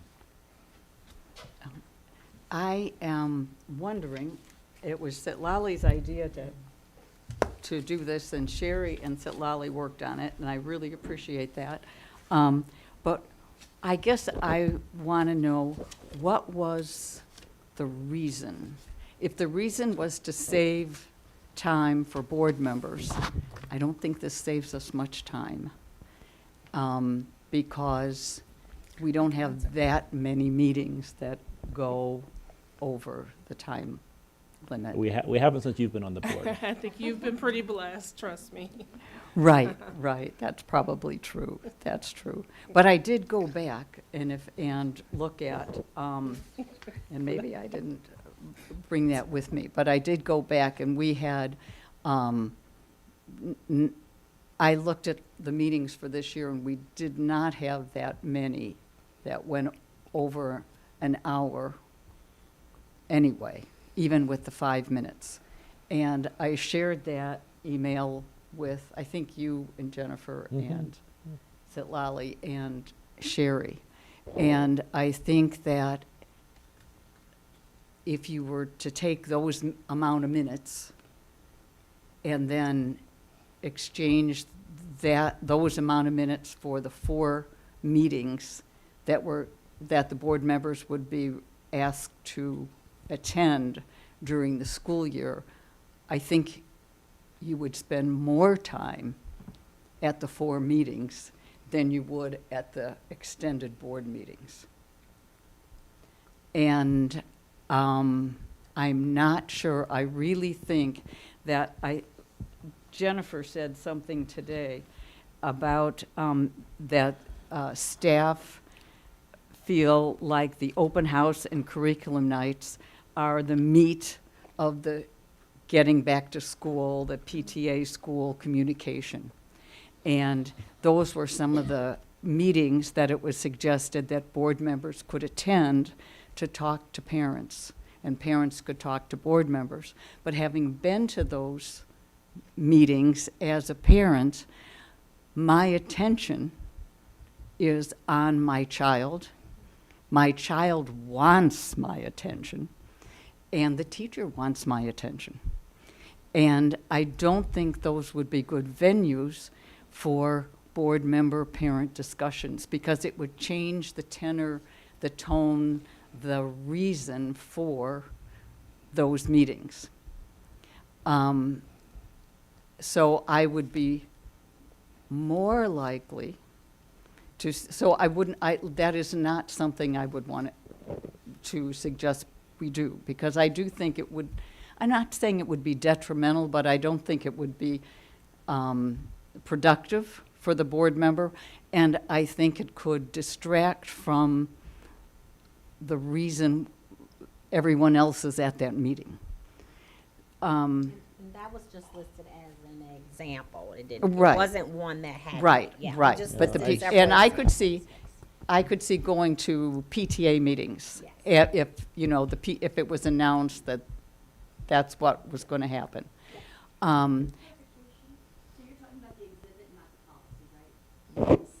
Oh, dear. Yeah, again, these are just procedures that we could follow to implement a policy, right? So one of the recommended places was, you know, the curriculum nights or whatever, but that's just a recommendation. Right, right. And I think that going to some of those, like I said, would distract from the reason for having that meeting. Excuse me. The other one, Can we just address that? But, Can I just- but I'm going to let her finish, but please try to wrap it up so other people can have a chance to Yeah, sure. comment. and as far as the district sponsored meeting, like at the school, at the library or something like that, that would be a more appropriate thing to do. But I'm not sure if we would never know how many parents were going to be there, or if there would be any parents there. So you would just go, but I'm not sure that, what I would like to see, if parents really want time to talk to board members, not on television, which I could understand that was in the part of the rationale, that maybe we ought to say something like, at the end of every board meeting, or the beginning of every board meeting, if you wish to discuss something with a board member privately, in a more private setting, these are the email addresses of the board members that, you know, that we have. Because something like that, where, but I think the person who spoke this evening took longer than 3 minutes. Sure, you did. And it didn't seem that long. So I guess as it stands now, I will probably vote no, but I'm listening. Thank you. Go ahead, Sherry. I appreciate you listening, because I think you've misrepresented what was the intent was. Okay. The intent, if we went to a curriculum meeting or open house, is for the parents just to see us, to meet us in their environment. It doesn't mean that we're going to take charge of the meeting or do anything else but introduce ourselves. I went to 2 events on Saturday. I went to the UMS fair, and I also went to the pancake dinner. Lunch, breakfast, I mean, at Yankee Ridge. And I was able to informally meet somebody and learn something about their feelings as a parent and also as a teacher. So this gives us other opportunities than Tuesday, every other Tuesday, you have to come over to this building in order to have some interaction. So you have so much leeway. I mean, there's so many events that go on in our district every single week that you'd have leeway to go wherever you wanted just to have the opportunity to be out in the community. So that's one thing. As far as longer than 3 minutes, and then Zilali has, I'm sure, a lot of that she wants to address. But as anybody can request of the president, can I speak more than 3 minutes? Well, we only had one person here. He might have requested 10 minutes, and we could say, sure, whatever he would need it. But if we had something that was very, very difficult, and we didn't want to spend 2 hours on it, we can have an additional 8 people speak if it was only 3 minutes, and also if it was in a situation we sometimes do when they ask that they need more time, that certainly is considered and usually permitted. So I don't think that it has to be, a situation where we're forcing to have discussion. It's just an opportunity to learn about the families and what they need so that when we do sit here, we can address some of their needs. We can't do that if they don't come to us. So that's what I want to say for right now, but thank you for listening. Go ahead, Lolly. Thank you. And about what you said, that limiting is number of people talking, actually having 3 minutes, it will allow us to have more people, more public comments. By limiting the time, not only for the public, but also for the board when we speak, also it will be facilitating and create a sensation of direct communication, because right now they come, we listen, and we have time to process, and until the end of the meeting, that can be in between 11, 10:30 p.m., if we are lucky, can be on 9:30. Our brain right now, we forgot about what they say. We might have some notes, and I see Cheryl taking notes and having the emails so we can respond later. But some of the information that is shared maybe is not going to be a fact check. So by us having the opportunity to respond after they comment is going to create that sensation of like, actually, this is the information. So the people who is watching the videos, they have the opportunity in the first 3 minutes to know to learn the truth and also to learn what is happening. We're now waiting all the way until the end of the meeting for us to respond, if we have the energy to respond. The other ways, we will have emailing them and privately, and the rest of the community doesn't want to know that information. So in any moment, I want to limit the public to come here. And the contrary, I want them to come. Because in the beginning, when I was here, that's the frustration of like, I want to respond. I'm not allowed to respond because we don't want to create conflict, and we don't have the time. So by having these settings, it will allow us to facilitate that conversation. And yet, if somebody wants to extend the conversation, then we can email privately and we can have this conversation as well. So no, it's not my intention to limit times. It's not my intention we can just come here and go home early, because what we do in here is because we love this community. Nobody's paying us. We invest a lot of time before and after the meetings to come here. We sacrifice a lot of time. But also the people who comes in here sacrifice a lot of time. And if they are just repetitively, it's not a good use of their own time. So I wrote your text, I wrote your whole email that was like 3 pages. I choose to not respond because I'm respectful. And maybe we can talk about the facts of those emails that you sent, but you also read it in here. So I'm taking more than 3 minutes. Also, I think it's like respecting us as well. I'm not so sure I respond to all your questions. Anyone else? I think I'm looking at the 60-minute limit, a little bit more than the 5 minutes per person. I know since you've been on the board, you don't know what it's like to have 3.5 hours worth of public comment and then go into a meeting that's maybe going to last another 2 hours in some cases. And so I do think it's important for us to look at this and to really consider the bigger picture versus just maybe what you've experienced with the one person who was here today, No. who would have probably gotten 5 minutes if he needed it because there's only one. If we're looking out in the audience and there's 40 people, 40 times 5, you're going to be here a long time. And like Lolly was saying, you are going to shut down at some point. That's just human nature.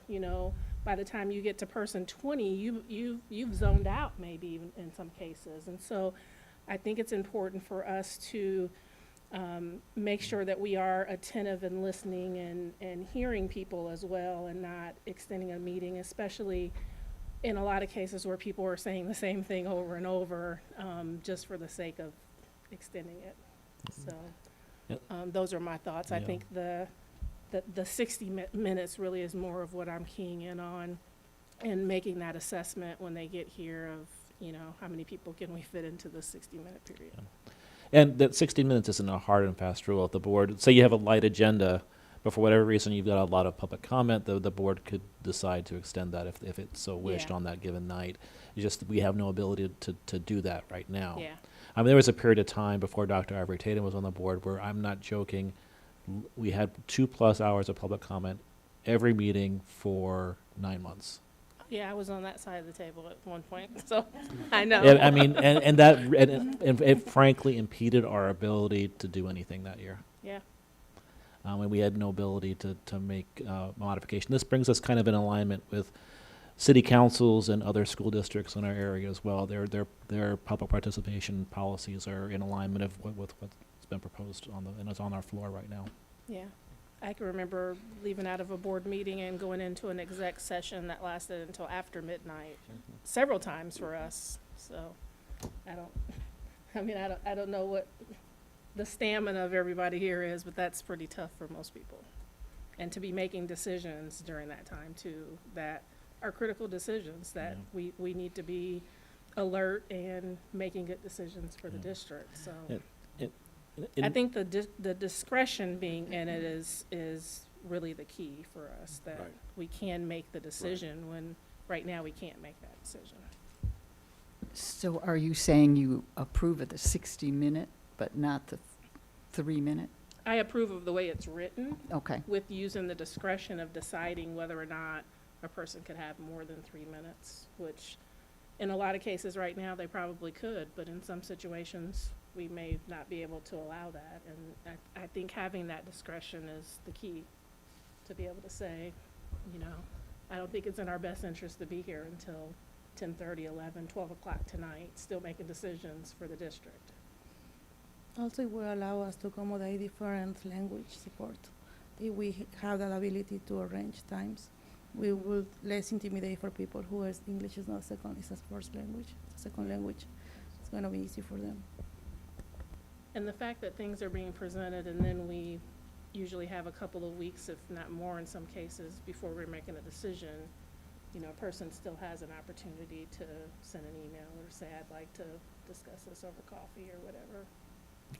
I really like the part that Citlali talked about, that the board comments would follow the public comments. I think that's a big improvement.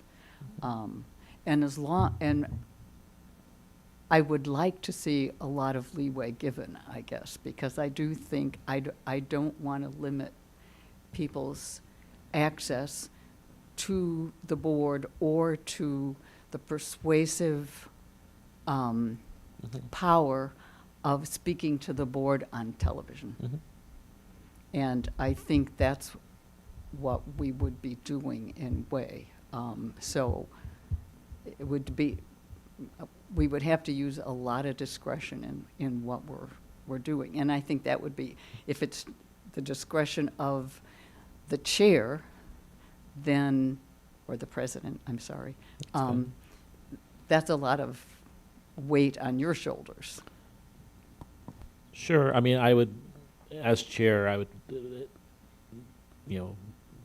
try to get a consensus of the board on that kind of decision. I would think any president wouldn't stay president for very long if they went against their board's, will in that question.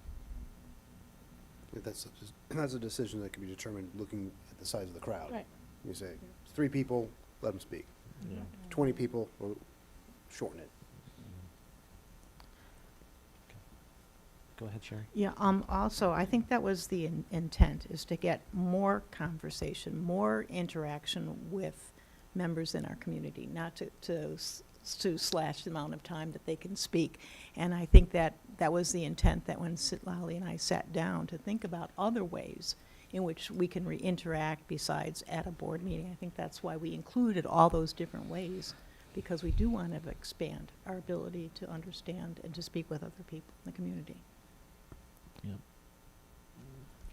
And I absolutely agree, just by being a new member on the board. I mean, I just think we would spend better time trying to help with whatever the situation is, and really, I mean, it doesn't really take that much to figure out what they're asking for. And, you know, I would just, would like to see us just come to some conclusion on to helping them with their issue, other than being on TV showing all that. All right. Any other questions or statements? Hearing none. Roll call vote again is in order.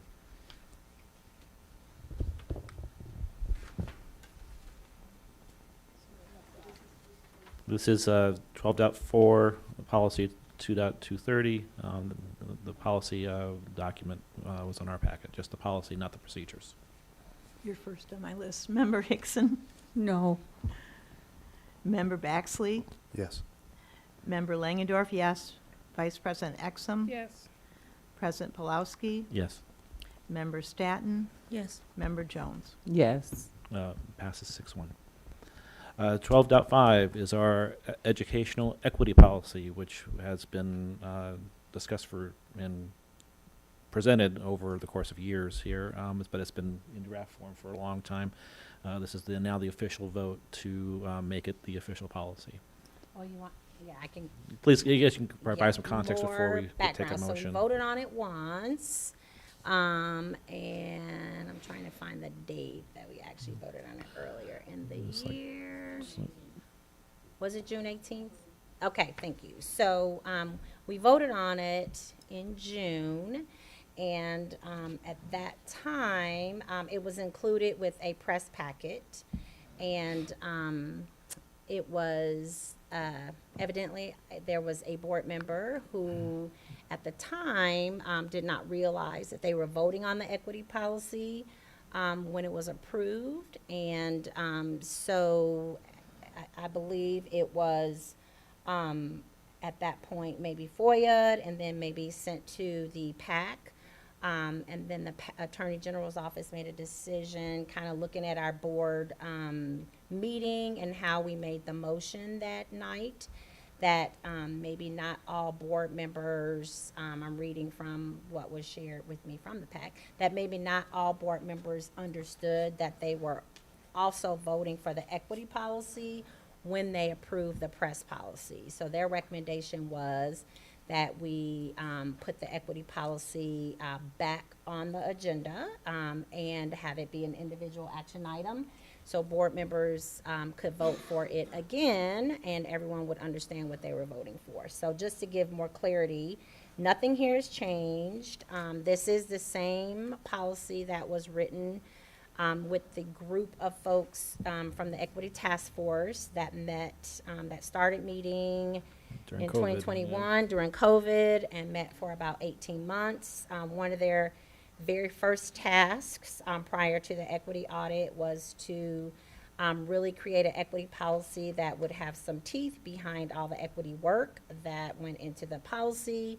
And now our equity action plan that we reference often, it's one of our major goals in the system work that we do as part of our equity action plan. And so one of our major tasks was to have it approved, to have it be approved in year one of our action plan. So the reason it's taken so long is, yes, we did this in June, but the PAC doesn't move super quickly. So we received that recommendation from the PAC in October or November, I don't remember.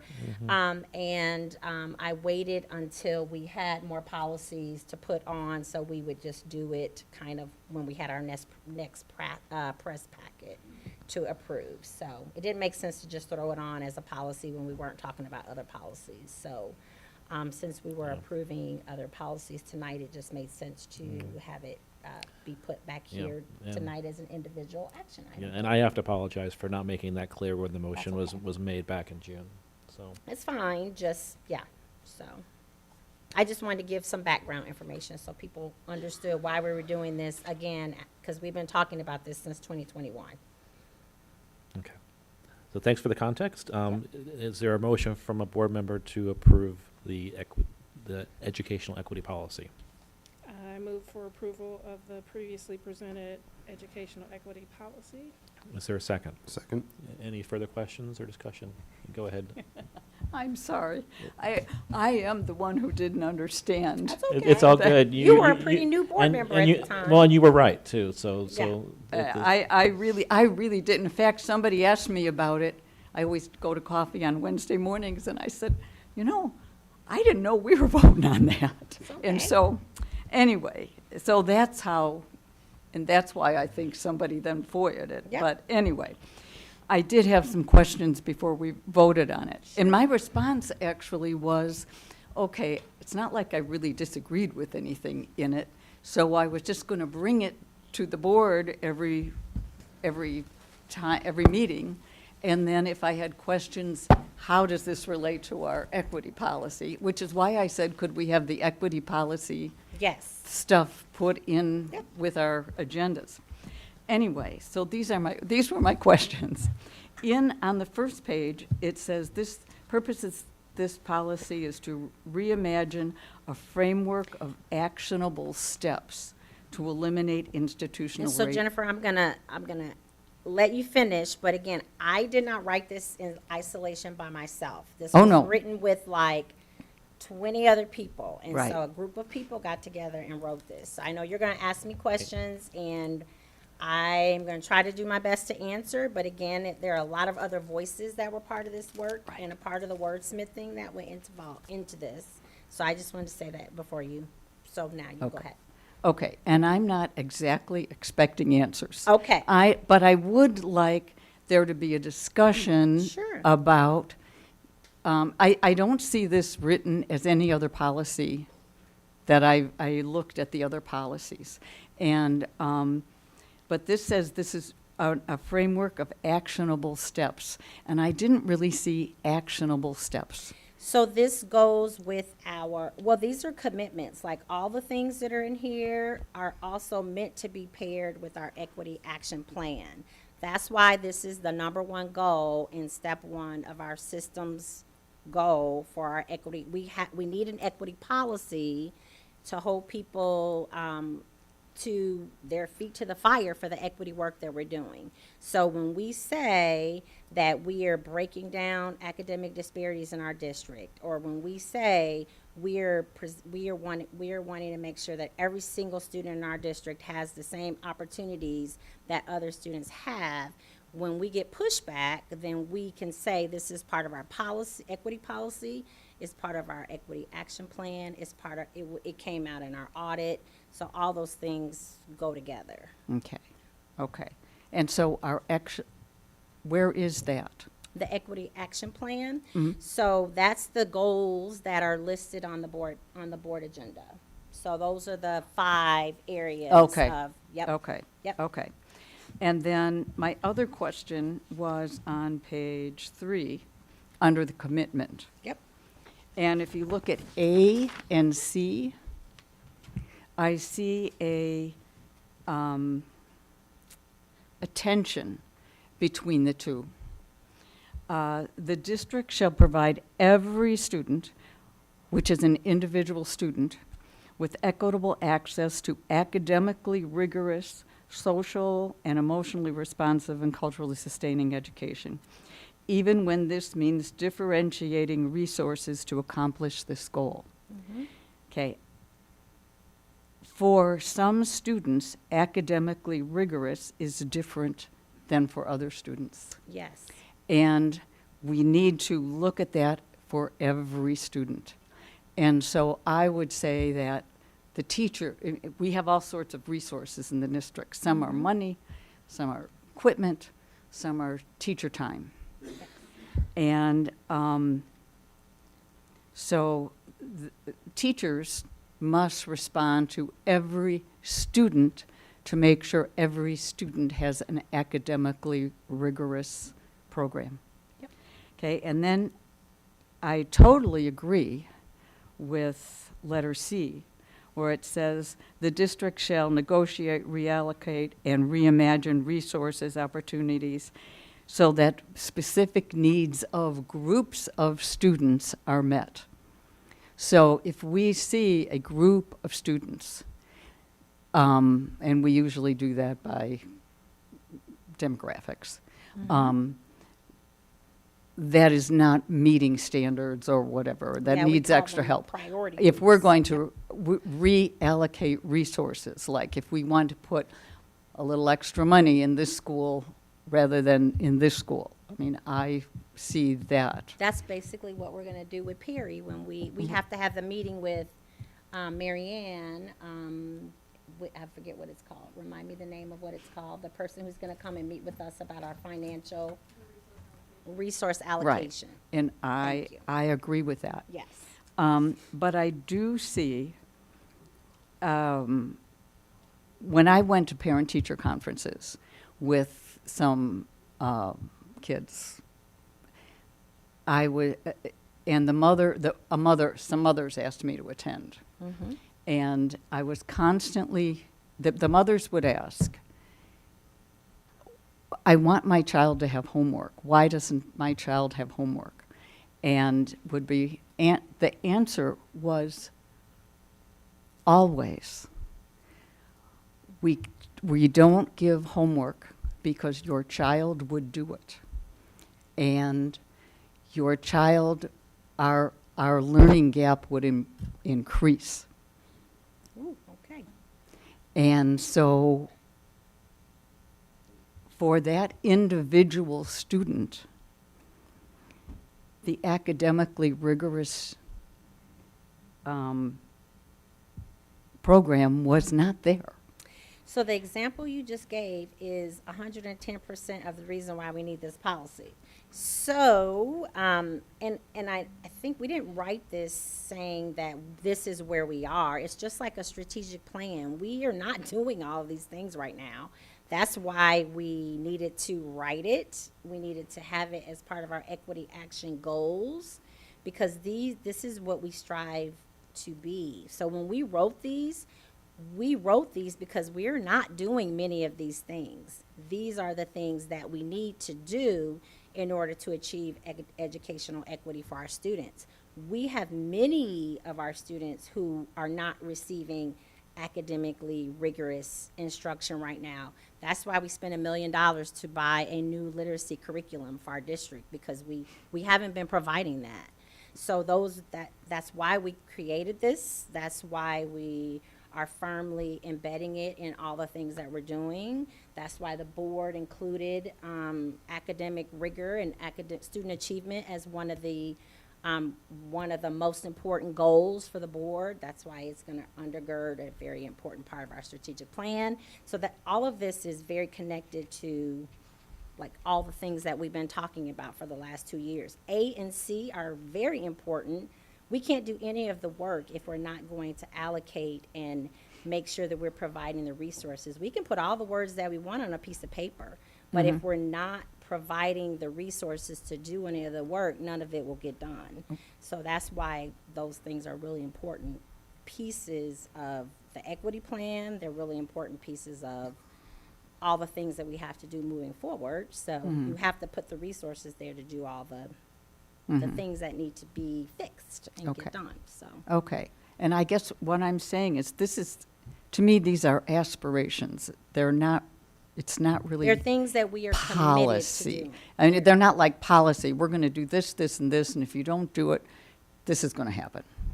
It's called a commitment. As a school district, we are Okay. committed to disrupting Okay. the inequities in our district.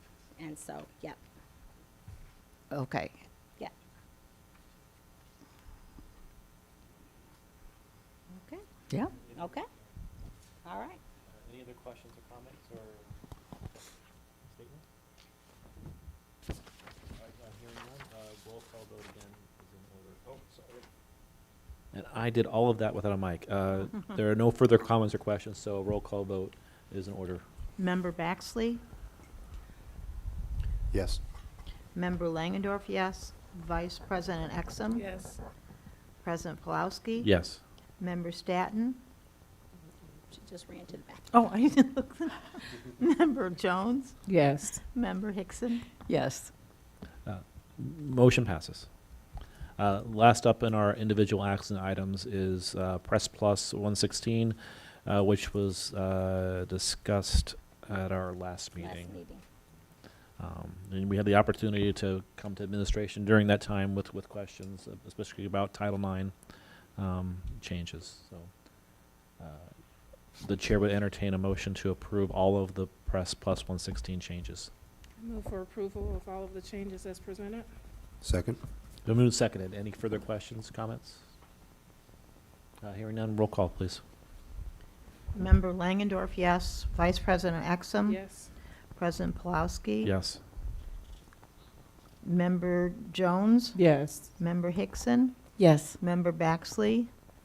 Yes. Member Staton? This is on Press Plus 116. Yeah. Okay, just making sure. All right, thank you. Motion passes. There is no call for future special or executive meetings at this time, so it's now time for our superintendent's report.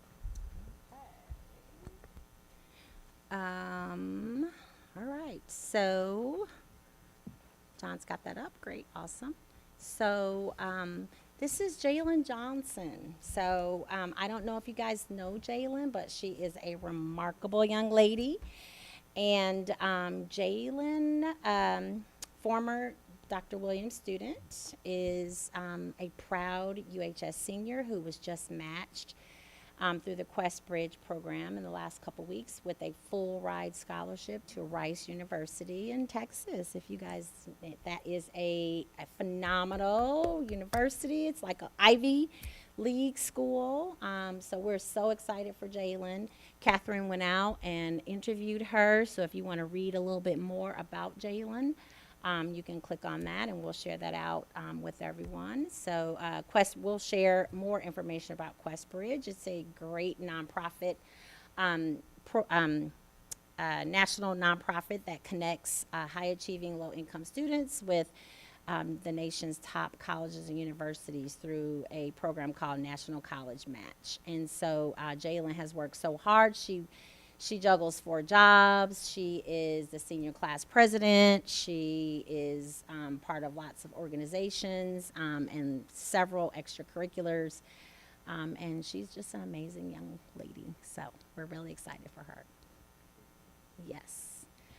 Jackie Martin, 5th grade teacher at Thomas Paine. So today, Jackie Martin celebrated the science fair in her 5th grade classroom. So I didn't get to see Kay Graybo, but I heard she was going to be there. I saw Nan Capetti. I saw another teacher. I can't remember her name, but she's been retired for many years.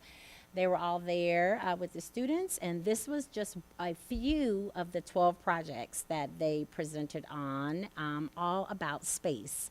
So I didn't find out about this until really later. I probably would have shared it out with board members and let you guys come by and visit. This would have been a great culmination of learning opportunity for you to see. So I was just able to share some pictures of some of their really, really hard work. So these 5th graders it was amazing the amount of work that they put into this. And this was the culmination of all of their learning about science and through science about the solar system. So kudos to Miss Martin's 5th graders. These are a few more pictures of our MBCT teachers that we've already recognized. So Cheyenne, Bridget, and Elizabeth. So kudos to them again. And then ILMEA, All-State. So congrats to our Urbana High School students who were selected for 2025 All-State. So we have these names in the agenda again. So they will be traveling to Peoria the week of January 29th through February 1st. They were selected from thousands of students auditioning from high schools across the state. So JJ, Grace, Colin, Ileana, Alex, Kiera, and Declan. Congratulations to you guys again. And school-based health centers. So they reached out to us and want to help remind families that they are taking walk-in appointments Again, we partner with the Promise Healthcare. I think they've seen a little dip in walk-in traffic, and they just want to remind families that they are here and they are still available. They will provide primary medical, behavioral health, and dental care to patients, regardless of your ability to pay. So please take advantage of this. The health center is located adjacent to Urbana High School, and they're open Monday through Friday from 8 a.m. to 5 p.m. Almost the end of the year, second semester, almost winter break, but there's still a lot of things coming up. So fifth grade band concert, I think that is tonight. That was tonight. No school for students on Friday. Winter break starts after Friday, and school resumes on Monday, January 6th. You want me to do the? Sure. Okay. So Paul asked me very late hour. I would have probably put them in the slides, but I didn't have enough time. So I'm just going to read kind of from my Google Doc here. He asked me to share, he was asked by his constituent to share an update about the strategic planning. So I wasn't able to have enough time to get them in the slides, but I can just kind of read a little update about where we are with that. So as you know, and I shared some of this at Program Council in the beginning of the year, kind of giving the vision of where we were, because that group is really instrumental in the work that we're doing moving forward. So as you know, we've done some really hard work the last 2 years to establish the why. The board has made many really difficult decisions that has gotten us to the place where we can now really begin the process of strategic planning. And we've talked about several of them tonight, right? Like the Equity Action Plan, board goals, new curriculum. We have put in place some really good data dashboards, data collection systems that help us with some of the data mining that we need to do, and redistricting. You've been looking at some of our enrollment data and seeing some of our class sizes, and it is making instruction so much easier, and just having the classes and having the students redistributed the way they are is made a world of difference. So that is a big reason why we are where we are and have this baseline opportunity to really get started. So first semester, we basically started at the beginning of the year. So taking the board's goals, which we have really been reiterating. Perry Hill, when he worked with us at our board retreat or our board evaluation, I can't remember which meeting it was, he said, there is no strategic plan, or there are no goals if the board doesn't have goals and isn't sharing their goals and isn't talking about their goals. So the board's goals should drive everything. So I have really been making sure that I'm reiterating those in spaces wherever I am. I'm really glad that we can put them out in the public as much as we are. So I think that is really giving us a lot of great foundational guidance, and our Equity Action Plan is also doing that. We have spent the first semester spending a lot of time looking at our school improvement goals, reading, math, absenteeism data, and our discipline data.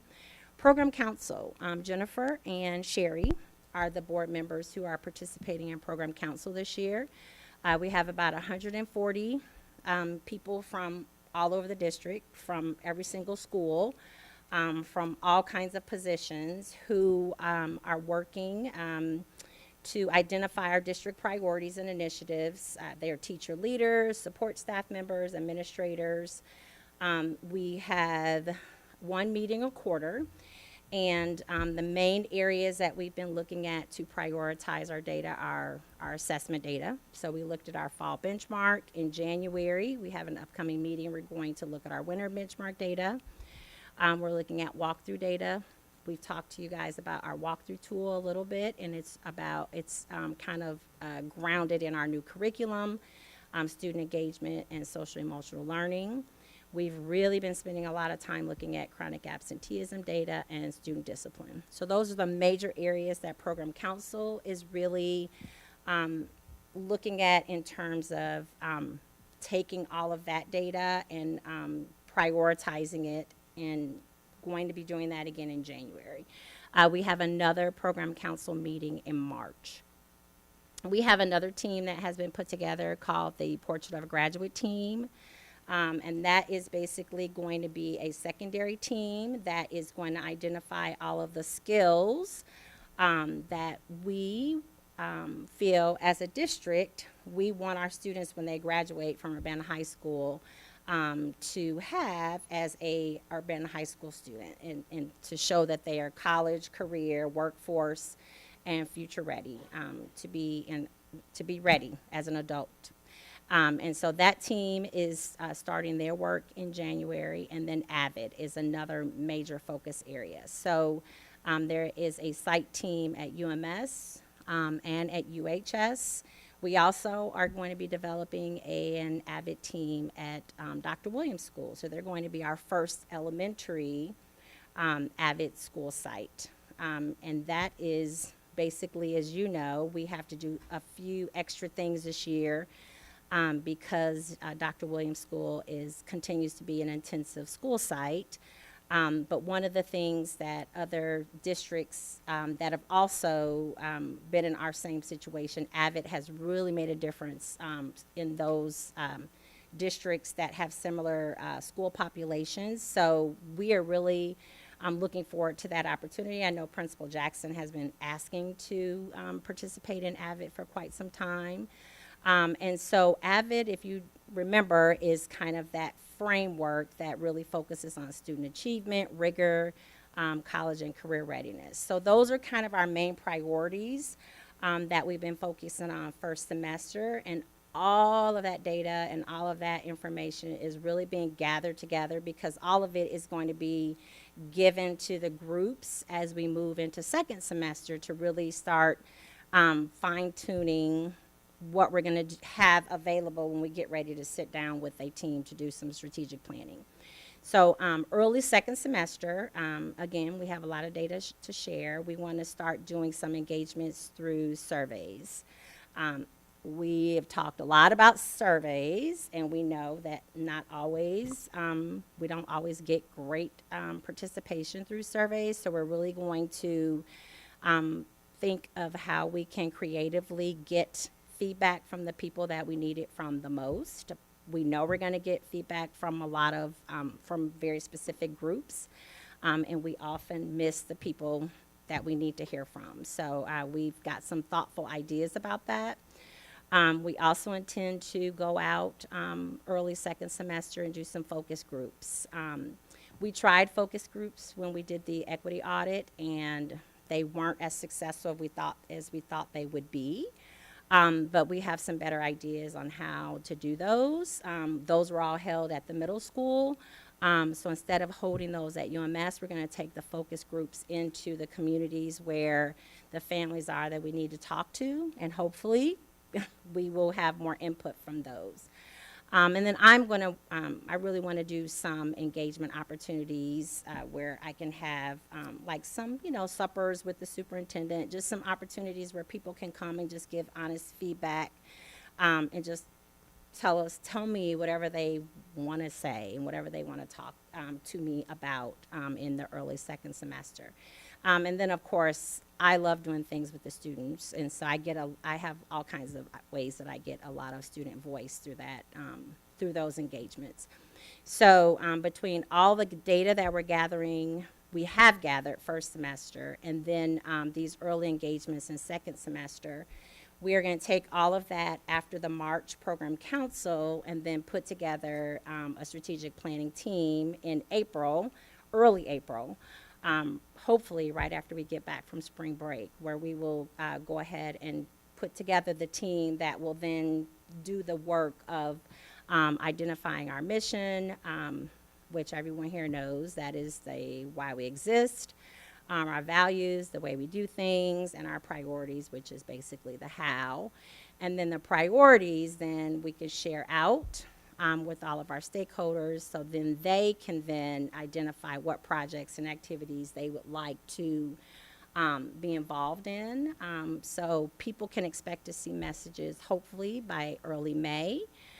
communicating what those specific priorities will be and what priority group you might want to join for year one of the plan. So we are hoping that we at least have 3 priorities for every major area, and people can kind of say, hey, I really want to be part of developing our next facilities plan. I want to be part of that priority. Or I want to be part of the plan that talks about how we're going to allocate our resources to do all the things that we need to do. So I want to be part of that priority group. And then people can then sign up for year one to really help us develop and decide on all the projects and activities that we'll do that go with each priority area. Great. Okay? Yep, that's exactly what we wanted. Thank you. Okay, yeah. Board reports. Anybody have a board report for tonight? Firstly, there were FOIAs that were printed in our, as always, in our agenda, and I want to acknowledge Anna Seaman. Finally, I haven't done that for several meetings, for once again deftly operating the cameras and audio for this meeting. Board reports. Hearing none. Go ahead. I got a phone call from somebody from the News Gazette who asked me about why nobody was running for the school board. And I would like to make a plea. I know that it's past the time that somebody could be running for the school board, but I think, I don't know, but I think that it's still time that you could run as a write-in candidate. And as the newest school board member, I'd like to encourage the community to think about this and get on the school board. Even as the newest member who makes the most mistakes and asks the most questions, you will notice that people still smile at me. And it works out, and I'm really hoping that people who, anybody, I think anybody, everybody on this board brings something different of value to the board. And I have learned that, and I appreciate everybody that's here, and I think that if you were to join the board, that you would probably feel the same way. So I'm encouraging that. Yeah, thank you for that. Anyone else? The chair would then entertain a motion for adjournment. Second. Been moved and seconded. All in favor, say aye. Aye. Any opposed? Have a happy holidays, everybody. We'll see you next year.